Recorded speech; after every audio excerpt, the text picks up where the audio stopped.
And welcome to everyone here today. Council, do we have any disclosures of pecuniary interests and the general nature thereof? Anyone? We're good. Thank you. Do members of the committee have any questions or wish to discuss the consent items? Okay, thank you. Councillor Davey has moved that. Do we have a seconder?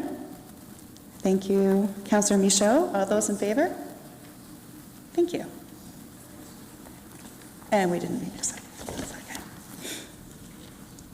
Okay, we will now move to item number 5, the Vision Zero report.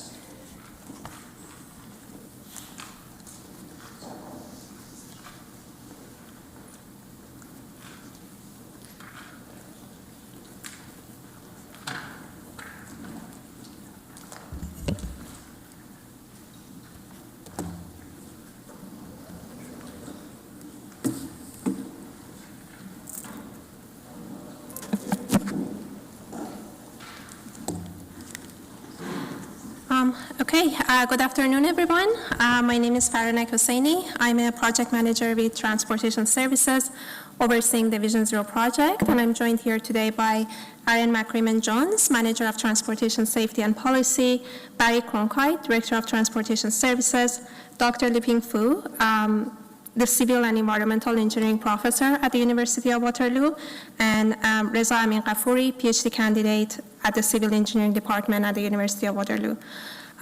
Also in the room today, we have Waterloo Regional Police and the City of Waterloo.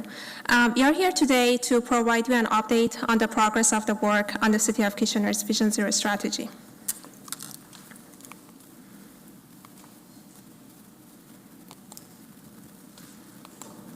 Sorry, how do I go to the next slide? Okay, it worked. The Vision Zero strategy was approved by Council in 2021. Today we will be providing an update on the progress made in 2022, and our plan is to report back on an annual basis to provide updates. So in 2022, we laid the foundation for the Vision Zero strategy. We initiated projects in all areas of the Vision Zero strategy and worked on developing and strengthening partnerships with the stakeholders. 2023 and 2024 are going to be about advancing the vision in all areas and continuing the action items that were initiated in 2022. In 2025, we will be fulfilling commitments in all areas, and we will be measuring the impact of our initiatives. We will then evaluate the need for a new strategy based on lessons learned during these 4 years and the changing needs and priorities of the community, and we will report back on that in 2026. Can you go to the next slide, please? In 2022, one of the key achievements was the shift towards data-driven decision-making. We have now adopted a systematic approach that relies on data analysis to identify areas of improvement and prioritize safety measures. This helps us make more equitable decisions by prioritizing safety measures in areas that are most in need of improvements. It enables us to be more accurate in identifying safety issues and their causes, and it helps us improve our efficiency with existing resources. Next slide, please. The other key achievement of 2022 was the improvements made in our street design practices. Using a systematic and data-driven approach, we conducted a citywide network screening and identified hotspots with a higher risk for a collision involving a serious injury or a fatality. After thorough investigation, we recommended measures to improve those areas in 2023. We have also reduced speeds to 40 km per hour in 70% of the residential neighborhoods in Kitchener, which was an important step towards reducing the severity of collisions and improving safety for all street users. In addition, we have reviewed and improved some design guidelines with a focus on vulnerable street users. The other key highlight of 2022 is the improvements made in street safety awareness. We have launched and initiated several educational campaigns, including a high-risk driving campaign, which is focused on raising awareness about Vision Zero and promoting safe driving habits, an active transportation campaign to promote safer driving practices around cycling and walking infrastructure, and an education campaign focused on pedestrian skills for school children and safe driving practices in school zones. We also made enhancements in our public engagement approach on street safety, and this includes creating a web page that provides information on our Vision Zero program, including our goals and strategies, creating a platform for continuous engagement on Engage Kitchener, and a dashboard that provides data on street safety performance and enables the public to track our progress towards achieving our goals. Next slide, please. And lastly, we have been able to strengthen our partnerships and collaborations with key stakeholders. Through our increased collaboration, we are able to leverage additional resources, knowledge, and expertise, and align our strategies towards achieving safer streets. Now I would like to share a Vision Zero video, which is the first of a series of 4 videos and is targeted at raising awareness about achieving zero serious injuries and death on Kitchener streets. Our educational materials will be promoted through a variety of platforms such as TV, streaming, social media, and print. When it comes to serious injuries or death due to traffic collisions, in your community, in your neighborhood, in your family, the answer is zero. Traffic collisions are not accidents. They can be prevented. Thank you everyone for listening, and now we are ready to take any questions you may have.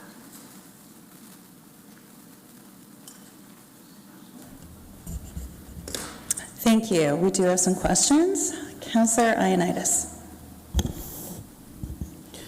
Thank you, Chair Johnson. I guess my question is, I see in the bottom of the slides, I see all the community partners that are involved. Is it safe to say that the Region of Waterloo is going to adopt a similar program as us on their regional roads?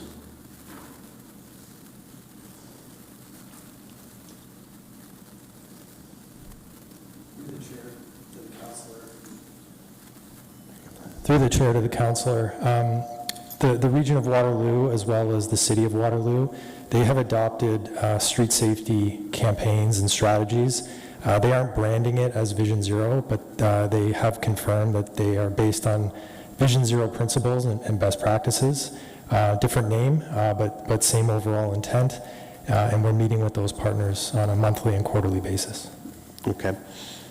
I guess my second question, and again, this is all really good information and all that's really good in here.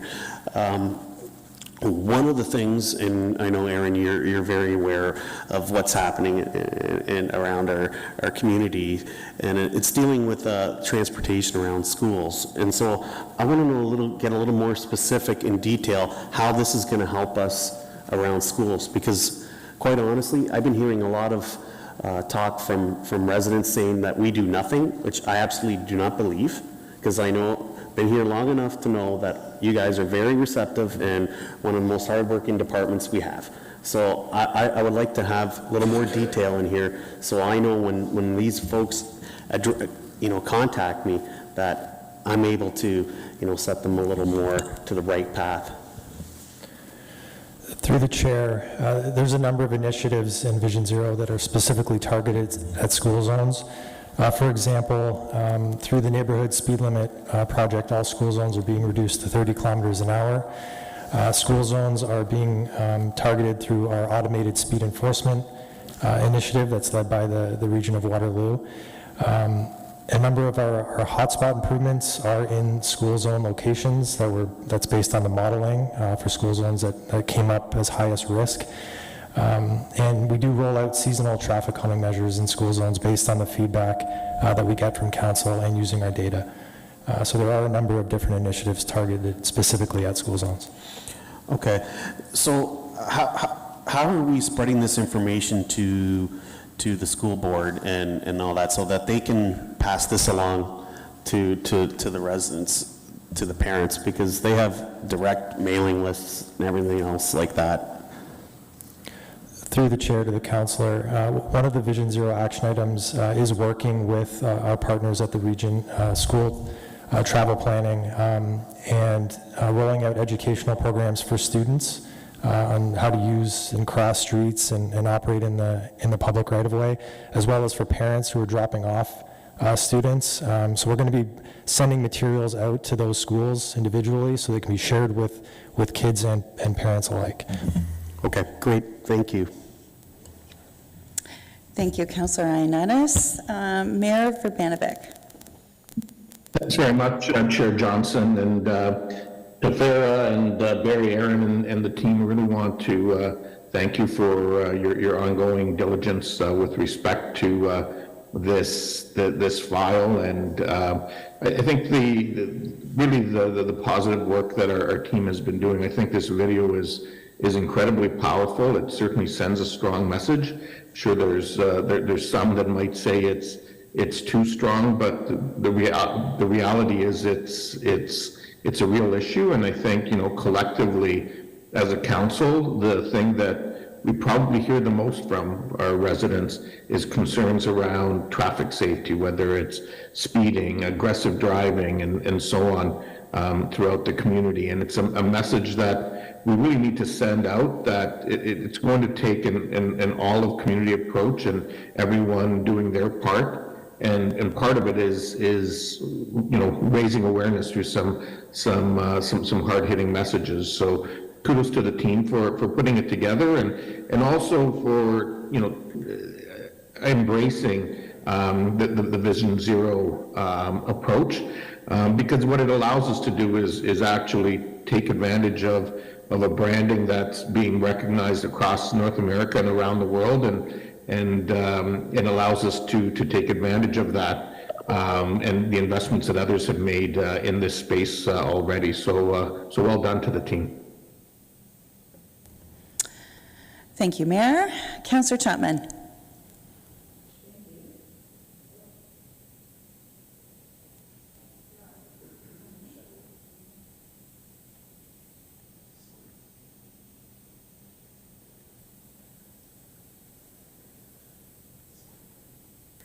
Go ahead. It shows that you're on. Push your button again.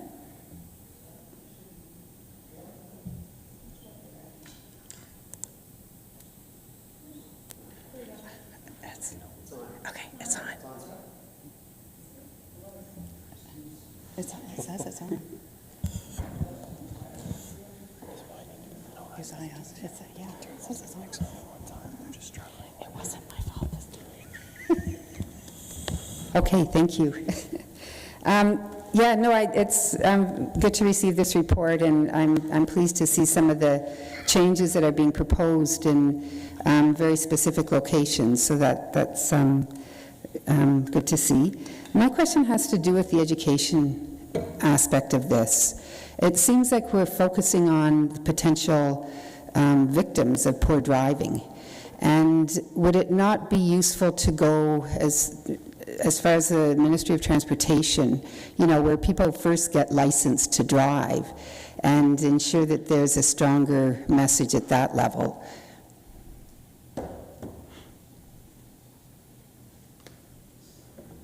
Because they don't seem to be one of the partners listed in the presentation.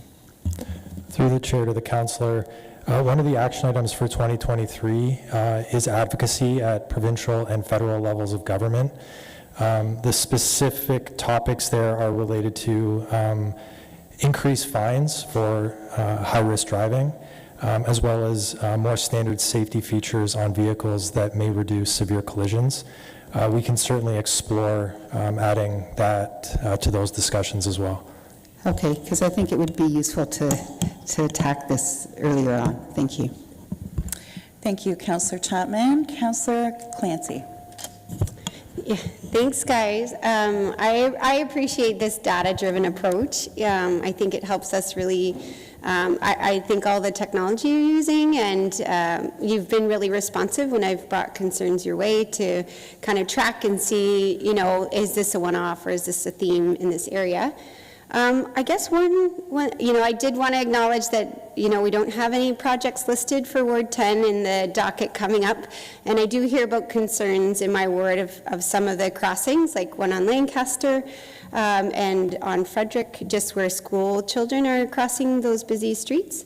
But I was wondering, could we create a better communication system with the region? I'm finding specific to the GO transit station, I know it's in regional hands, so typically if folks come my way to express a concern, I share it with the region, but I don't always get updated as often, and I'm just wondering if that's something you could respond to.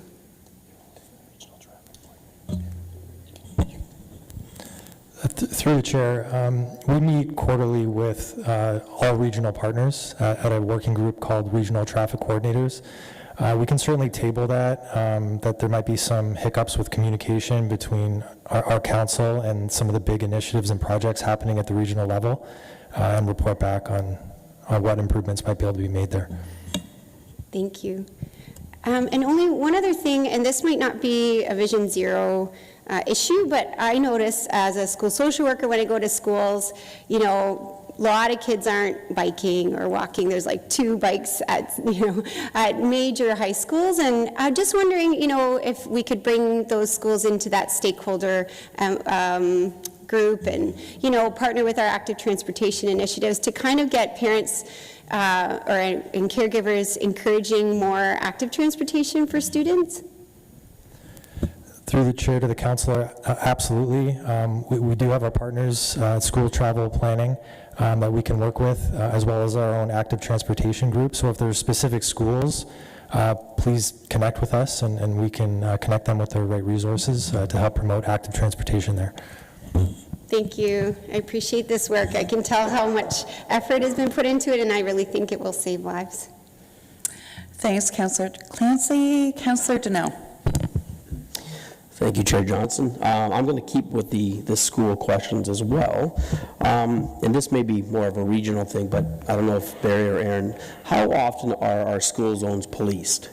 Do they rotate, or is it more of like a concern-based action that police will respond?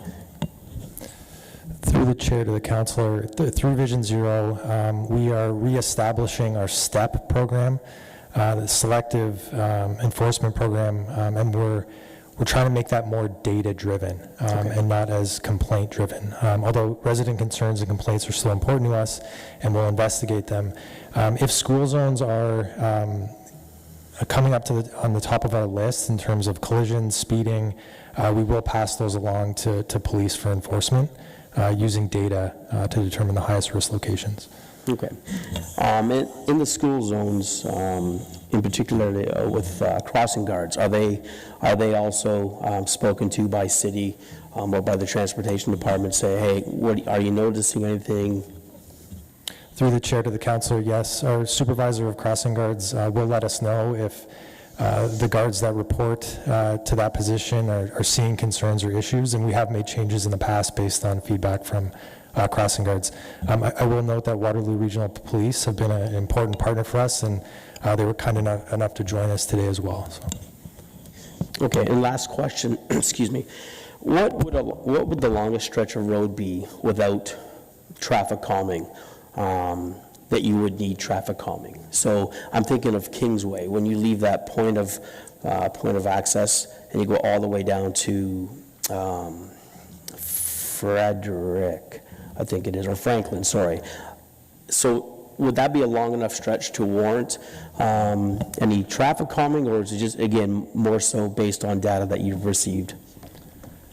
Through the chair to the councilor, what warrants a traffic calming review or a hotspot improvement is a host of data like speed, collisions, volumes, not necessarily the length of road that doesn't have traffic calming, but when we go to make improvements at a location, we will look at distance between traffic calming measures or traffic control measures, and we usually want to see a distance no more than 150 to 175 meters between those measures. Okay, thanks guys. Thank you. Thank you, Councillor Deneau. Councillor Michaud. Thank you.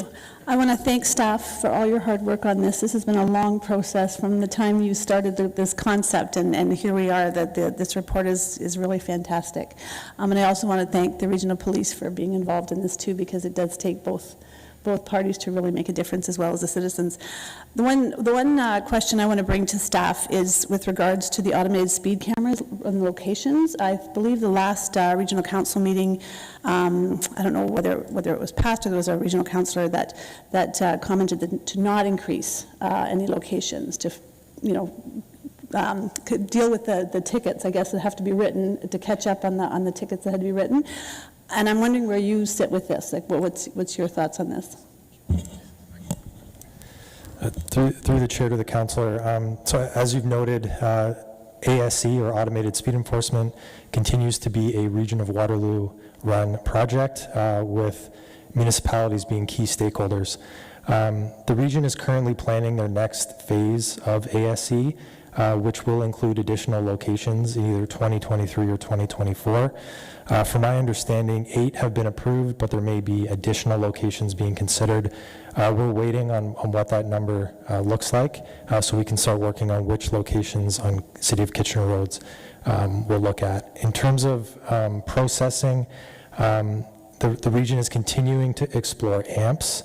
So that's the system that parking tickets are managed through, which was approved by the province, which means ASE tickets do not need to go through the court system anymore, and the region is looking at how to make that happen here in the region of Waterloo.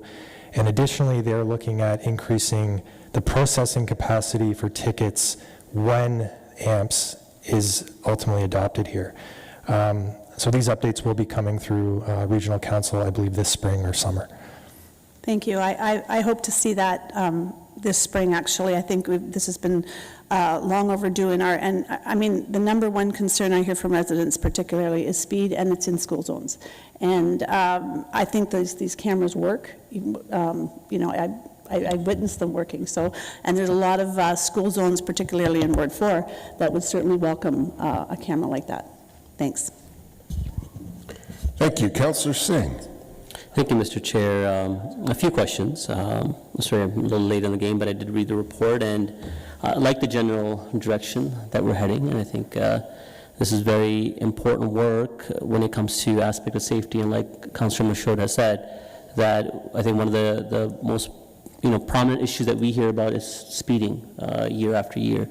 But as we kind of move forward with this type of work in an endeavor to create more safety on our roadways, are we looking forward into the future as well, how our driving patterns or method of transportation will change? I'm more kind of focusing on autonomous vehicles.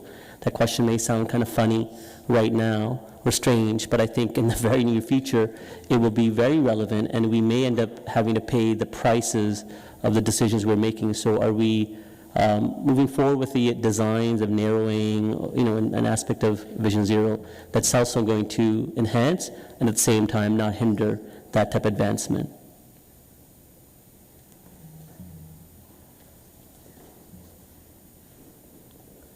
Dave? Staff? I guess. Got it. Through the chair.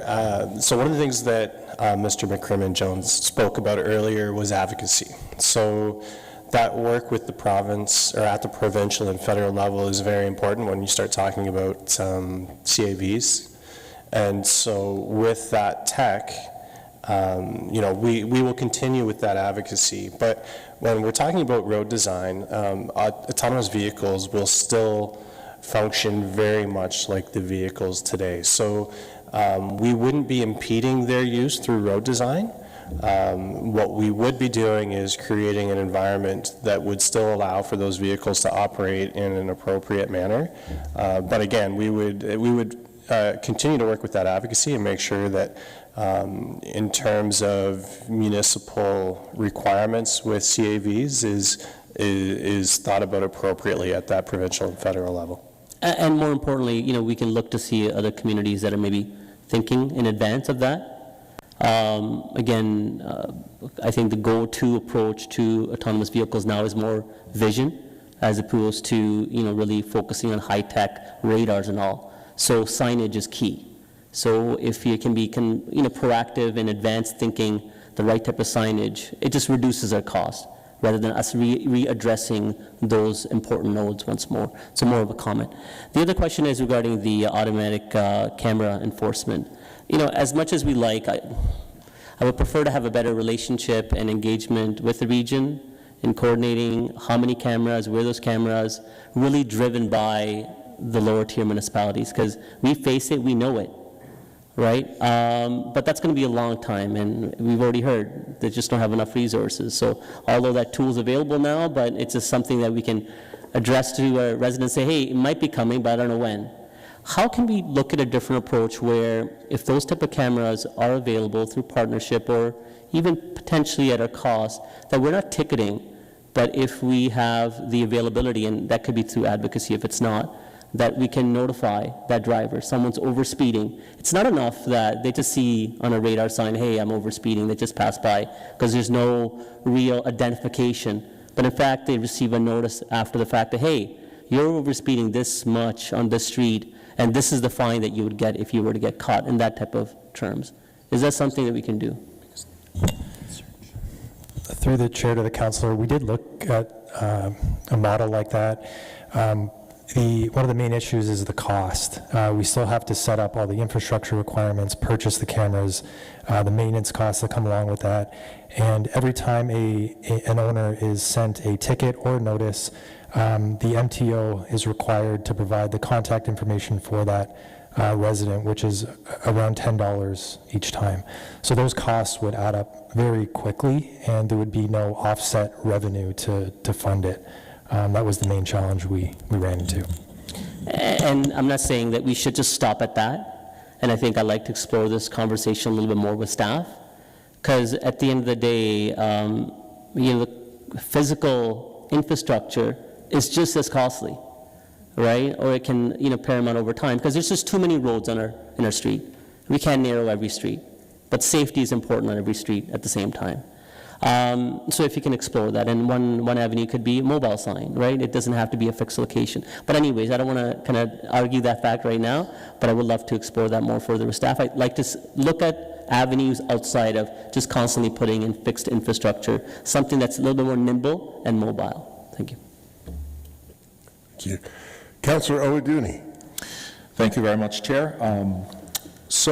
First of all, I would like to say I love the video that you played, so it would be great if we can get a copy of that so we can also post it online for people that are following us to be able to see it.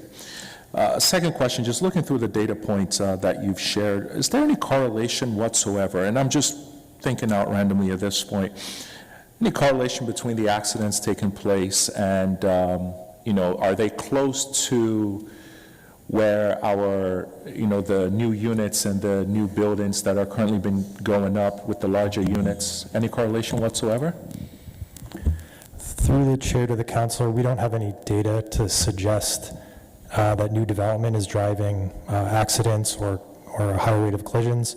What I can say is that our data suggests that where we see the highest speeds are on roads that have less density and more single detached housing. That's where we see the highest speeds based on our data. Okay. And thanks for this data that you've shared here in terms of the number of collisions and I guess whom it's happening to as well. Do we have any data in terms of the number of complaints that comes in, whether that is a phone call or an email coming in, or to the police as well, so at least we can track that data to see if people are complaining about, dangerous driving in their neighborhoods?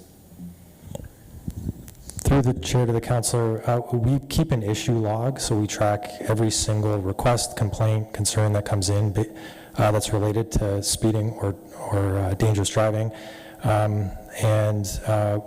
If somebody requests traffic calming, whether it be seasonal or formal, or a hotspot improvement, we track that request and consider that when we're making decisions about where these improvements should be recommended to council. Okay, based on that data that you do have, is the trend going down? Do you see it going up, or has it been relatively the same over the past 5 years? Through the chair to the counselor, I would say it's been going up, although it, maybe 10% a year or so. I'd have to go back to the data and look a little more closely year over year increases for traffic-related complaints. Okay, thank you. And lastly, just something that I've received several times, but I think you've probably received it from me as well, the roundabouts. I know most of them are more regional, but I've received concerns where people are driving and they've mentioned to me via email or through conversations that they find it hard to see people crossing the road when it's nighttime. So if there's anything that we can do in collaboration with the region, just some extra lighting. I know you added some information here about some things that can be done in those areas, but I think lighting so people can actually see when people are crossing, especially when someone is wearing all black, and drivers are having a hard time seeing them. Through the chair to the counselor, the region is very aware of some of the issues at roundabouts. At our last traffic coordinators meeting, they did talk about looking at improvements, including at the actual crossing and improved lighting. The major roundabouts that we currently oversee, we have LiDAR devices at one of them to understand what the near misses or near collisions or what the rate is. And the other major roundabout we own at Rittenhouse and Blockline, we are actually improving the lighting at that location this year. Okay. Thank you. Councillor Chapman?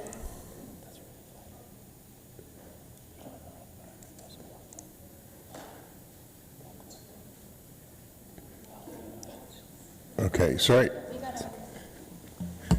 Yeah, thank you. I'll use this one. Perfect. So I had a couple more questions that occurred to me. The first one has to do with the LRT, because we've had numerous accidents around the LRT, and so how is the city working with the region to mitigate this? And I'm thinking the most recent one in my ward was in front of Cameron Heights, right? And the distance from the crossing at, I think it's Cameron, to the crossing at Spadina or Sterling is quite long. So, things like that, how is the city working with the region to make this area safer? Through the chair to the counselor, this isn't a focus in Vision Zero. The LRT does exist on regional roadways, but we can raise this with our regional partners through traffic coordinators to understand what action they're taking regarding safety around the LRT. Okay. The other thing had to do with e-scooters. Residents have flagged their concerns as they see e-scooters traveling down Victoria Street, for example. How does that figure into the Vision Zero approach?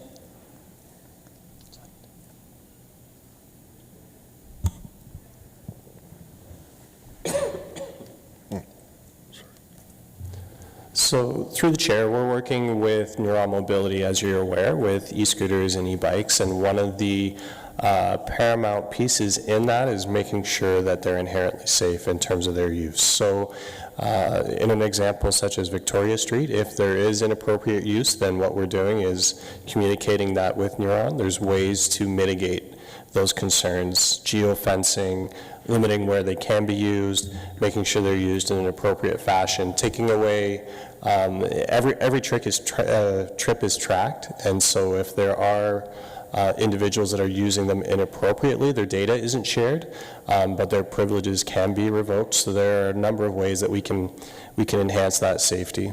Okay, good, thank you. One last question, just quickly. Do you have disaggregated data around, who we need to educate? So are we needing to educate seniors or 16-year-olds or, school-age kids that are going to school or drivers? Like, what information of that sort is being collected? Through the chair to the counselor, you would have noticed Regional Waterloo Public Health as one of our key stakeholders. They have a set of data that we haven't had access to in the past. This is a very new partnership. They have demographic data, so we can better understand the individuals both involved in collisions and those who are bearing the brunt of those collisions, as well as more health data around what is actually causing the trauma. So we are quite excited about that partnership. Public health has been very busy with the pandemic, so it hasn't been established quite as far as we want, but that is something that we'll be focusing on in 2023 and 2024. And that will be shared with council. Through the chair, yes, it will, and something we should be able to update on in our 2024 update. Okay, thank you. Mayor Brvanovic. Thanks very much, Chair Schneider. Just as a follow-up to Mr. McCrean-Jones's response, and I guess I'm just asking you to reiterate it because I think it was an important one and a helpful one, and that had to do with issues of density. And if I understood you correctly, your response was that in fact we see less issues and less problems with speeding and so on, where there is more density and more where things are farther spread apart. Did I hear you correctly on that? Through the chair, that's correct. That's the highest speeds that we see are in lower density areas, and the hotspot improvements, which is based on data and prioritization, most of those you will see them in lower density areas as well. Well, I guess, in some ways that's quite intuitive in the sense that, where there are more vehicles, it really means that it's harder to speed, which really helps us in some respects around this. But all in all, I mean, fundamentally, whether we're talking about scooters, whether we're talking about cyclists, whether we're talking about vehicles, whether we're talking about pedestrians, it boils down to human behavior and getting, there's some things that we can do from a design point of view, and I believe we're doing that through our Complete Streets initiatives. But fundamentally, it's about getting people to slow down, to pay attention, to be concerned about, not just themselves, but others on the road. And campaigns such as this one are probably the most effective way for us to try to bring about that change. Is that fair to say? Through the chair to the mayor, yes, one of the greatest things about Vision Zero is that it's multifaceted. There is no single magic pill, if you will. It takes a host of different tools under the 5 E's that we've talked about, including engineering, education, enforcement, to change driver behavior. There is no one thing that's going to have an effect. It's everything working together and all stakeholders working together. Awesome, thank you. And Mr. Chair, I'm not sure if somebody's moved this yet. If they haven't, I'd be happy to do so at the appropriate time. Thank you. Councillor Ioannidis, a question or comment? Question? Okay. Thank you, Chair Schneider. Barry beat me to the punch. I was going to move this, but anyways, the question I was going to ask is kind of wanted to, and I'll blame Councillor Singh for this one because it's one part of his line of questioning, and it's with regards to, you had mentioned that the technology out there is expensive, but is there a system out there that has, I guess, let's say, for an example, license plate recognition where they can track the license plates and see how many times they've, like we'll set a limit, say 3 times. If you get caught speeding 3 times, then we can issue a ticket or something like that. I know maybe I've been watching too many sci-fi movies, but... Through the chair, we're not aware of any technology that would be customized to that type of requirement, but it's something we can look into. Okay. Maybe I have been watching too much sci-fi movies. And anyways, thanks for that. Councillor Michaud, another question? Okay. Thank you. I like Councillor Ioannidis' idea there. And we're in a tech town. We should have someone be able to develop something like that. That would really be a game changer if we did that. Anyways, I just have a question with regards to the intersection at Wabanaki and Wilson. I see that that's part of number 13 on your list here. And I know that this is Wabanaki is a regional, it's not a regional road. Okay, stand corrected there then. Okay, good.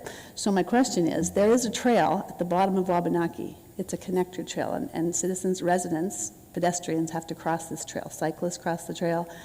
is there any way we can get some kind of a crosswalk or something at that end? Because cars coming down the bottom of that hill, I've been witness to it, it's almost impossible sometimes to get across safely or feel safe. Through the chair to the councillor, yes, this is a hotspot that we've identified. We are planning to install a pedestrian island at that trail crossing.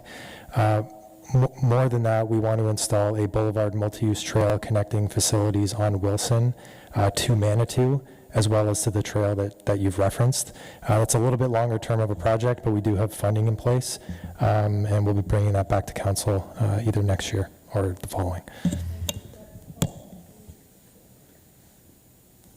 Thanks, that's great news. I'm really happy to hear that. Okay, there appears to be no more questions, so we move to comments, and Councillor Davey. Yes, thank you. I haven't spoken, just have a brief comment, if I could. I wanted to thank staff for a clear, succinct report. I think it's great we're moving in the right direction. I just wanted to, one of my favorite things in this role is when we see concrete actions, and I was very happy to see Appendix A, where we're spending approximately $250,000 on actual visible safety measures throughout our communities. Combination of speed bumps, mid-road refuge islands, raised crosswalks, etc. And I just think these are the sort of items that our residents will see, and we should be proud of the work that we're doing here, because this will reduce the incidence of injury and hopefully will save some lives as well. So I'm going to be happy to support this.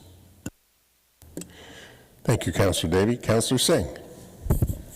Thank you, Mr. Chair. And as a Trekkie, I'm glad to hear that you're watching a lot of sci-fi, Councillor Ioannidis.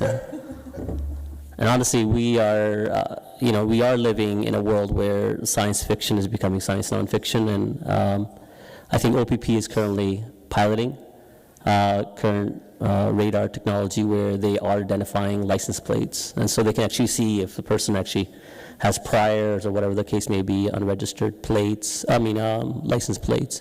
So tech is available, it's being used, it's just a matter of, are we allowed to, as a lower tier municipality, are we allowed to use it, or how can we change it in a way that can serve our purpose as well? So to your point, Councillor Ioannidis, and to the issue that I raised, I agree, Councillor Davey. I think the hard infrastructure is important. It meets the need of today to ensure safety on our roadways. And it's a good way of showing our residents that we are making an effort and we're doing important work. But it's, as a cost, I think it's something that's not sustainable. There's just too many roadways. There's too many issues related to speeding and motorist behavior that, we have to use all avenues. And that's hard infrastructure and technology and signage and education intertwined in a way that we can make our roads safe. And the importance of this is, and I think in this term of council, Vision Zero will probably be the most important piece of work that our staff and this council undertakes, because it will ensure long-term, safety and a better quality of life for our residents. And we talk about economic development, we talk about talent attraction, we talk about people staying here, maybe working somewhere else. Guess what? People may work, other side of the world, but they choose to live in Kitchener because Kitchener's safe, and safety starts on our roadways. So that's why this work is very important. So thank you to staff of carrying it forward, and look forward to continue to support this and broadening this vision. Thank you. Thank you, Councillor Singh. Councillor Ioannidis. Yeah, thank you, Chair Schneider. I too want to, thank staff for, providing this report and looking into this concern as they know, and I know they're well aware of all the issues that we deal with, that we constantly hear with regards to traffic and safety and everything else. So I think this is a really good approach, and I do really feel like we are going to have some really good concrete data here that will help support calm our streets and make them safer, based on, the way we used to do things. It's, there is an uphill battle with that, and I know it's going to take time, and then it will take resources, but I think, we are on the right path to righting some of the things that, in the past that weren't so much safety focused. Great, thank you, Council. Some great questions and great comments. It's been moved by Mayor Bravanovic. All those in favor? And opposed? And on a motion by Mayor Bravanovic that it's resolved that this report be received, which serves as a progress update on the Vision Zero action items completed in 2022, and further that staff be directed to implement the hotspot improvements as outlined in Appendix A, the proposed hotspot improvements of Report DSD 2023-152, to support the implementation of the Vision Zero strategy. We now move on to item 5.2, the fireworks bylaw updates, and we have our Director of Bylaw Enforcement, Gloria McNeil, to provide a presentation on this matter.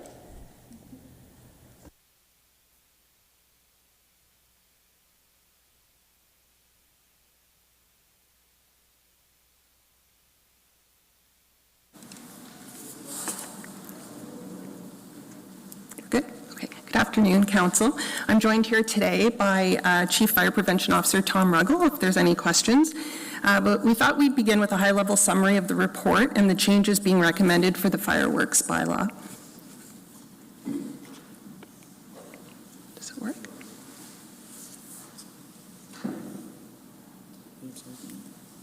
Oh, there we go. Thank you.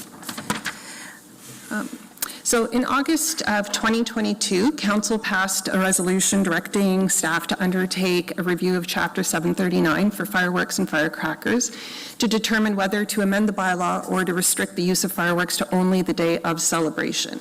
Our current bylaw allows fireworks displays on Victoria Day, Canada Day, and Diwali, and the days immediately preceding or succeeding each of the 3 celebration days.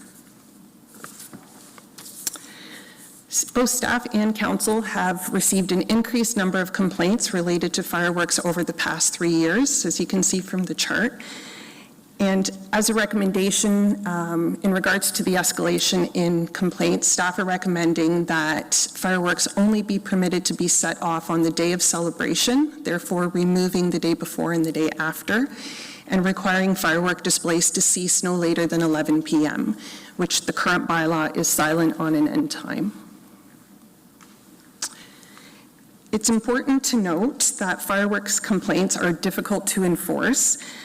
People disperse quickly after launching fireworks. Complaints generally do not provide a specific address and come in for an area of. And typically, even with like a display being set off, they typically don't last longer than a few minutes, therefore making it difficult by the time the officer gets there. In conducting this review, staff found that there seems to be a variety of different approaches and times related to firework displays across the region. So the changes that are being recommended by staff in this report will actually be more restrictive than most of our neighboring municipalities.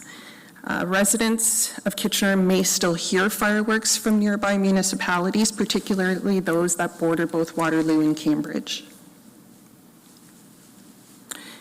In addition to the review requested by Council, staff felt that this would be an appropriate time to review Chapter 544, Fireworks and Vendors, and merge the 2 bylaws into one. These changes are mainly administrative efficiencies that streamline the process and the inspection process. And these administrative changes also permit the fire chief to implement a ban on fireworks use for fire safety and environmental reasons, which is new. So that is the quick overview, and then both Mr. Ruggell and I are open to questions. Okay. Thank you, Ms. McNeil. First up is Councillor Ioannidis.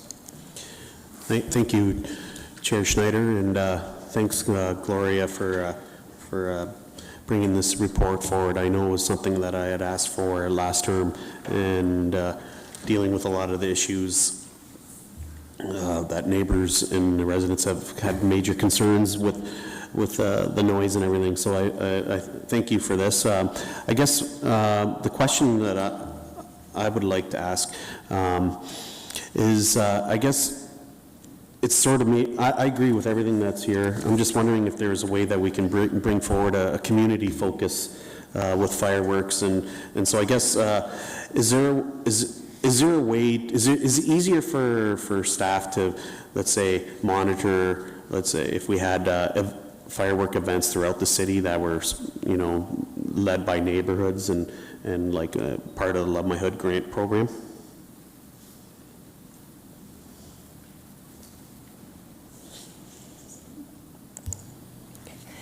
Through the chair, that's certainly something we could look at.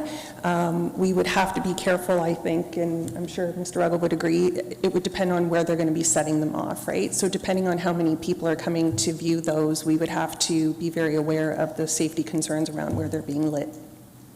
Okay. Would you feel, and I guess I know the data wouldn't be here, and would you feel like this would help with alleviate some of the concerns with residents in, reduce the amount of fireworks in their backyards if we had sort of these sort of type of events? Through the chair, it very well may. I think where we've seen the increase of complaints was particularly through the pandemic when there were restrictions placed, and so I think people were looking where maybe people gathered before at bigger events. That wasn't happening, which created people lighting them off, for their own entertainment. So that may be something that we could consider. Okay, thank you. I guess, I'm happy to move this for, the recommendation. I feel like it's, I guess my other question too would be with regards to fireworks sales and how many days are they allowed to sell fireworks, or do they, how does that work exactly?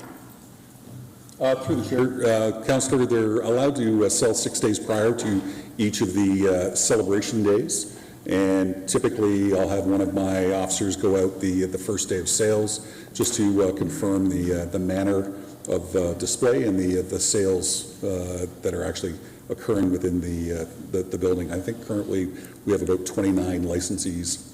Okay. Tom, how do other municipalities or neighboring municipalities, how do they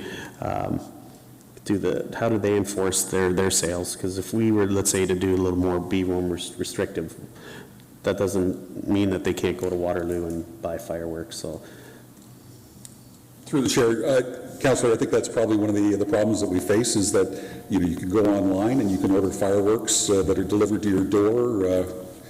Probably in less time than it takes you to go to the corner store. Local communities very much share the same, when we're talking about Cambridge and Waterloo, the same sales intent as we have here in Kitchener, but we also have communities in the surrounding area that sell 365 days a year. Okay, thank you.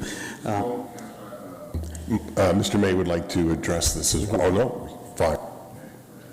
Okay, I'm just going to let this percolate a little bit because I really do see that there's an opportunity for us to create some community building here and have some events throughout all the wards. Maybe, I'm not saying every single ward, but at least to spread some of the fireworks and have a little, I know it's going to cost a little bit of money, and I know I can already see Mr. May ready to address some of my concerns, but through you, Mr. Chair, all I would say is that the cost of firework event would be an eligible cost through the Love My Hood grant. So today, community groups can apply for that to occur. They can? Yeah, absolutely. Okay.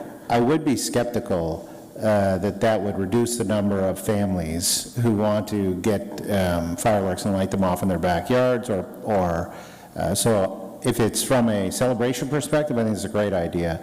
I don't think we can anticipate that it would reduce a lot of the other fireworks being put off. Okay. Would it be helpful if it involves, let's say, like Kiwanis Group or other organizations because I know they used to do that in the past, correct?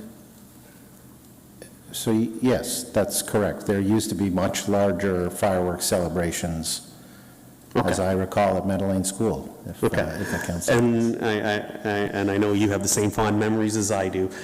So I'll let this percolate a little bit and see where this lies, because I really do feel like there's an opportunity here. Thank you, Councillor Ioannidis. Councillor Singh. Thank you, Mr. Chair, and thank you, Councillor Ioannidis, for bringing this issue forward to begin with, and us being at this junction looking at this bylaw and review. I think it's a long time coming because this is an issue that's been increasingly a problem across our city. And to be honest, I'm, although satisfied in the direction we're heading, I would have preferred we were looking at ultimately banning fireworks in our city. It just does not make sense in today's day and age. There's many other ways for us to be able to celebrate our various special days when it comes to, environmental sustainability and responsibility.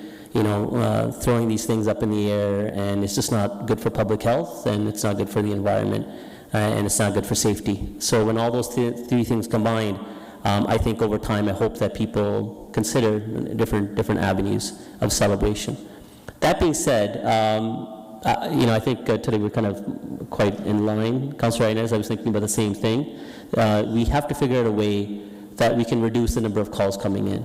And right now, of issues I've dealt in my ward where residents have called, and I've been involved, we're trying to call corporate contact center of that date. By the time enforcement officers come, and the issue's already gone. But people have already been aggravated by that type of bad behavior when responsibility should be considered.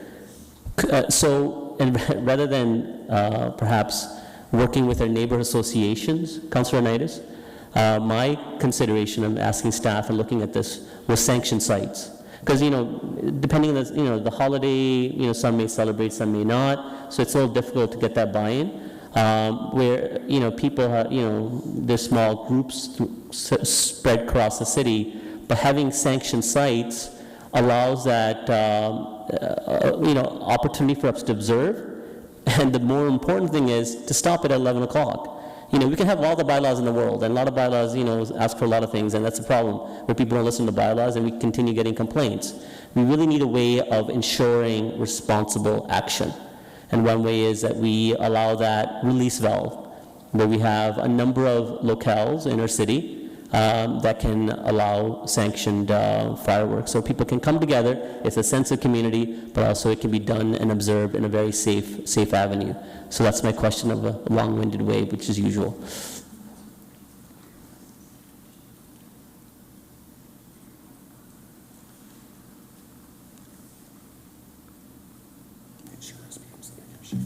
Through the chair, that's something that we can certainly go back and look at. I think what jumps to mind, right away is insurance and liability, and so we would certainly want to explore that and be confident before we brought something like that forward. So I would counter that, it's happening already. It's happening in Lieutenant Parks. I can look at all my colleagues, it's probably happening in one of the wards that they represent in the parks that they have, and it goes on far too long. So what happens right now where someone's using our parks, it's not sanctioned, it's not authorized, but again, damage happens. A neighboring property gets damaged from firework that was let off from that park. I don't know if this is a question that can be answered in a public session. If you can, great if you can enlighten us. If can't, that's something that we need to give some more mind to.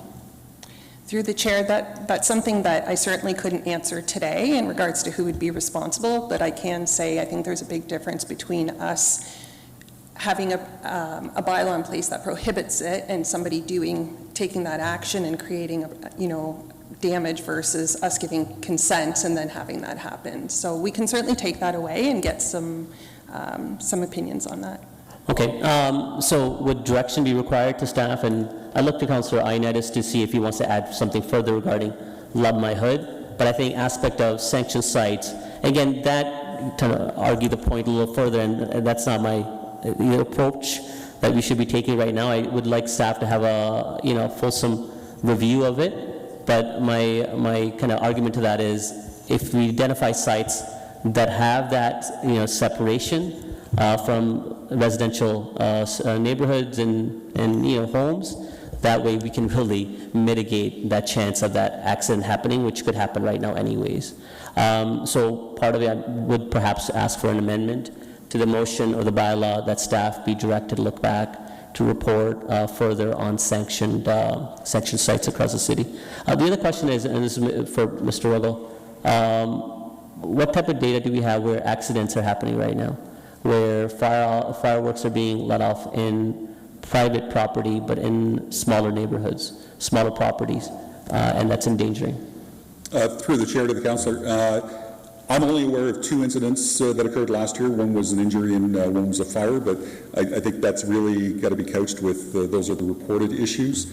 Certainly there was other nuisance-related issues with fallout of debris on adjacent properties, but from a standpoint of our operations, I'm only aware of the 2 last year that were officially reported. Okay. And the other is your advocacy attached to this, where I don't want to be, our Kitchener being the one that leads this, which is great, but then the negative kind of or concerning firework display continues to happen in the neighboring municipalities, where we'll continue getting complaints. So are we going to, whatever the bylaw is passed, advocate to our peer municipalities here in the region, saying, hey, would you consider adopting something similar, at least for the timing wise?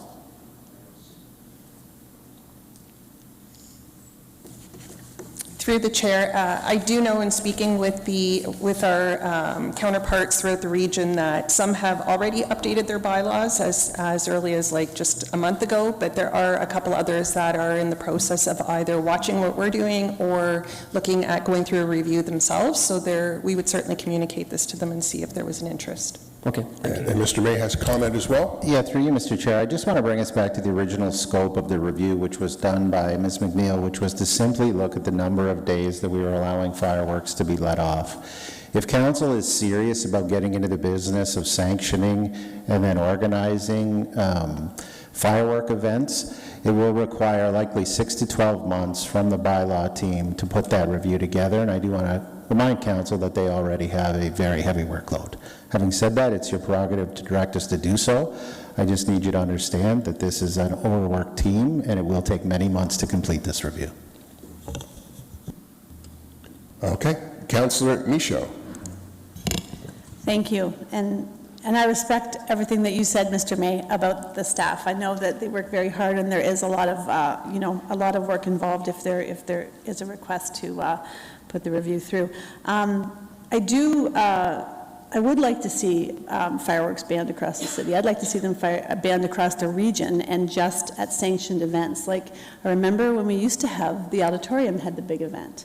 And long ago is the day when we had the fireworks consisted of the little schoolhouse lighting on fire and a little firework going up in your backyard. The fireworks that are being sold today are huge, they're loud, and they terrify household pets and animals and children. It just seems to be completely out of control. So I can see having this, a one-day event. That's great. It's still going to be one night for a horrible experience for, again, the animals and the wildlife. And I'm not convinced that this one-day event is going to just be one day. I think we're still going to have, I'm sorry being skeptical, but I think we're still going to have a number of citizens who are going to, either A, not be aware or just ignore and continue to do what they're doing. So this brings me to my question is, will there be a communication campaign put out in advance of this decision? Through the chair, we would certainly have to work on something because our messaging would be different than in previous years. So we would certainly reach out to our partners in communications to see how we could get the message out. In addition, we're often invited to come on to radio stations to promote the safety tips during the celebration days for fireworks. So I'm certain we could get that messaging out in advance. Good. Okay. Thank you. Thank you. Councillor Deneau. Thank you. Excuse me. Thank you, Mr. Chair, and thank you, Gloria, for bringing this forward. I can't even imagine what it's like for the staff on those 3 nights or 4 in between to try to respond to all these concerns. I do have a few questions. So when the complaints come in, are they geared to specific homes or just an area in general?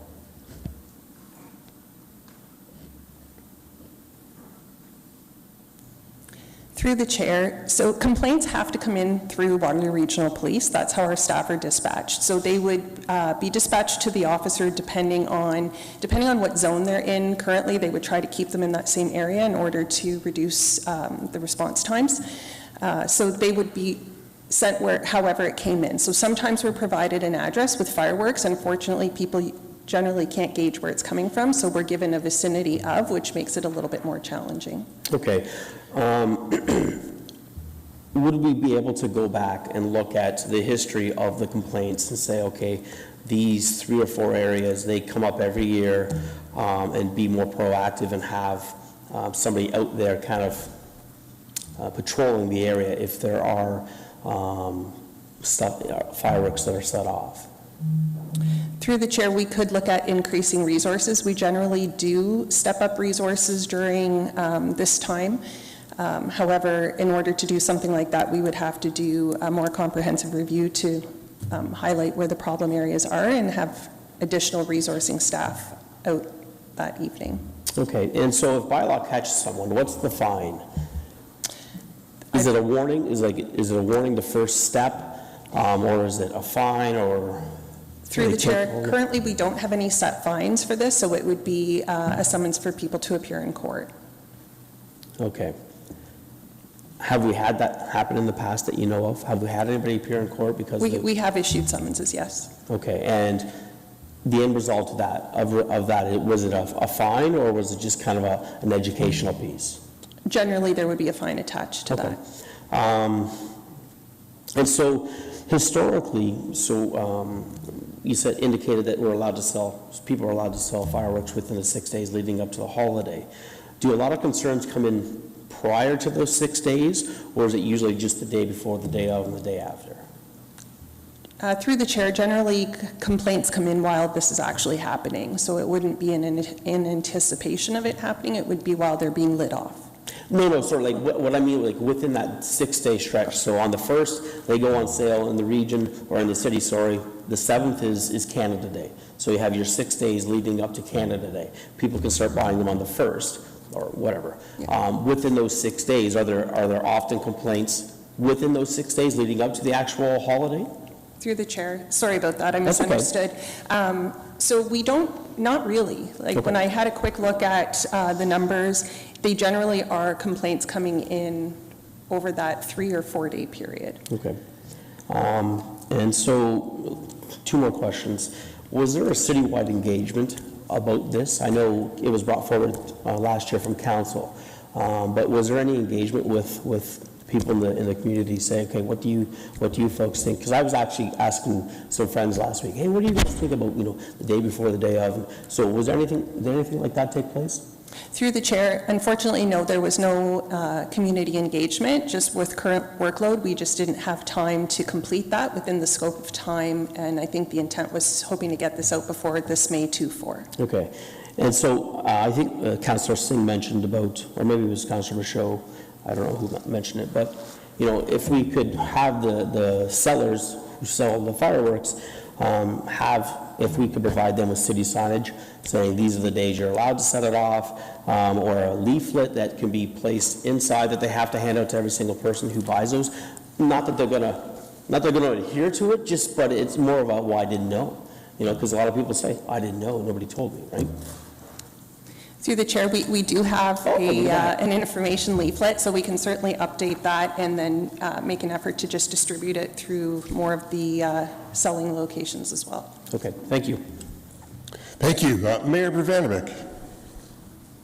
Thanks very much, Chair Schneider, and thanks everyone for, I think, the robust conversation. And there's no doubt that this is a challenging issue, trying to find the right balance, but I think balance really is the key here to both recognize the many people in our community who still enjoy fireworks and what they mean for neighborhoods and the community, as well as those who have expressed some concerns. And so I really think it's important on us to find that balance as we deal with it. I can certainly support Councillor Ioannidis's idea of trying to see how we might be able or encourage some community groups. As I remember, both the one at Meadow Lane, which was historically sponsored by a neighborhood association, if I remember correctly, and the one at the auditorium back when Centennial Stadium was still there, that was an effort of a number of service clubs that came together and used it as a fundraiser. It took a lot of effort and a substantive investment. So I think that's something that will need to be considered as we explore the idea. But I think the idea of trying to see how some neighborhood ones could happen is a good idea. I guess the last point that I'll make is, like, many of the other issues that we talk about, if we take a reasonable approach with it, I think the community will respond reasonably. And if we, we take sort of a cancel culture approach to it, I think the risk that we run is we'll run into significant backlash. I mean, the challenge will be that those who have been inconsiderate, and there's nothing short of calling it that, being inconsiderate, if you're shooting off fireworks at 2 in the morning, we're going to need to be diligent and try to deal with those where we can, and not punish reasonable people in the community as a result. I think that's going to be key as we go forward with this. So I can support the recommendation with us taking a look at some of the things that have been noted at this time. All right, Councillor Clancy. Yes, thank you so much for this work. I feel like you did a great job of, Ms. McNeil, of exploring all the different policies and trying to find a reasonable step to show that our residents that they've been heard. And I noticed that in the changes recommended. The only question I had was around Lunar New Year. I noticed some cities allowed that and some didn't. Do you have any thoughts on that? Through the chair, I don't have any thoughts on it. I think what we've done in the past was, for example, when Diwali was added to the report, we had a group that came forward and asked council to have a look at that and consider adding it to the bylaw. So I don't think we've ever been approached by anyone in regards to Lunar New Year. I know City of Waterloo was specifically approached to add that, which is why they did. So I don't have any concerns with it. We've just never been requested to do it. Is that possible, do you think? I guess, or is it best to wait to see if there's a need? I don't know what.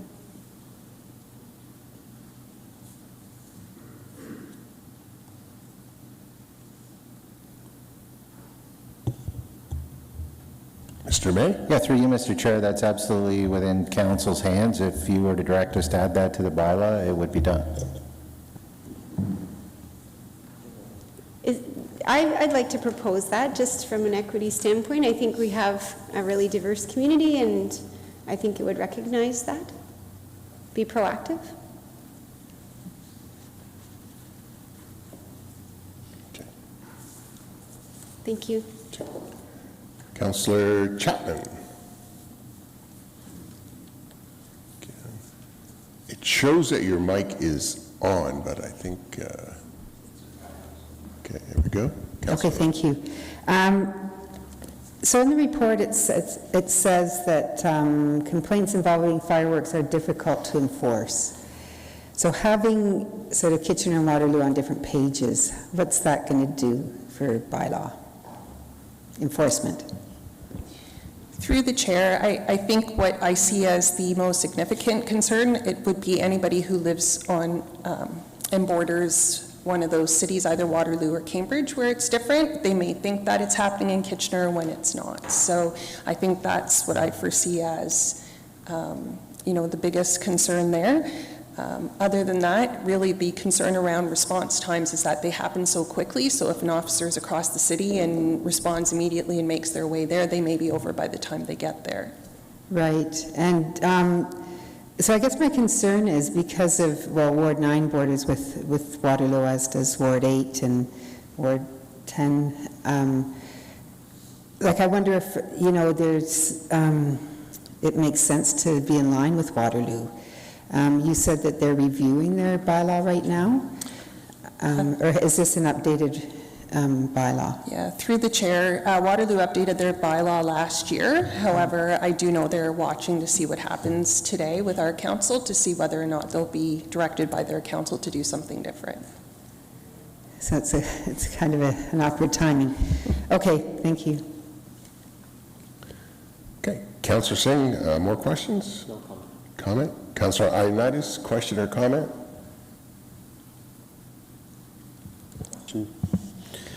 Thank you, Chair Schneider. I'm okay with having an amendment put forward. If you're comfortable with doing that, Councillor Singh, it's fine with me. I just want to be cognizant with staff's time and set up our expectation. I'm okay with having a year look at this until that time, because and I really want to be careful with the staff's time, because I know bylaw has a lot of stuff on their plate and everything. So I'm comfortable if you want to put that forward.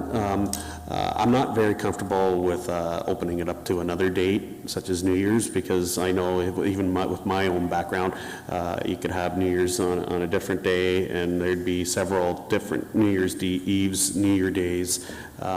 So it just, to me, it would just open up a can of worms that I'm not prepared to support. So, but anyways, I do appreciate this report, and I want to really thank our bylaw team, for doing a really great work. I know this is going to be a challenge, as always, to enforce, but I feel like this is also a good opportunity for us to expand this and add more tools to our toolbox with regards to building a better community and having community events. But I mean, for the meantime, this is the right approach, and hopefully this, will help alleviate some of the concerns. I know it won't, but again, I think it's a great body of work. Thank you. Councillor Singh, comments? Sorry, Councillor Davey. Yeah, I don't want to go down a line of questioning without needlessly, so I would ask if there are any amendments, if they could be made known now, because I might have to ask some questions of staff depending on what those amendments are. Okay. Well, we have Councillor Singh proposing an amendment that staff report back on the feasibility of sanctioned events. Not yet. My comment's going to explain that. Yeah, I haven't put that motion forward yet, so. And also an amendment to add New Year's Day to the list of holidays.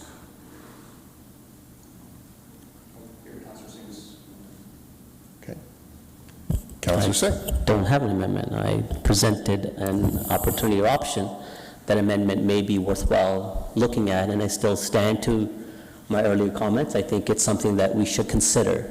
To Mayor Bovanovic's comments, I agree with him. Look, I think we have to be flexible in most things, but problem is when it comes to fireworks, we have been flexible, and flexibility hasn't worked.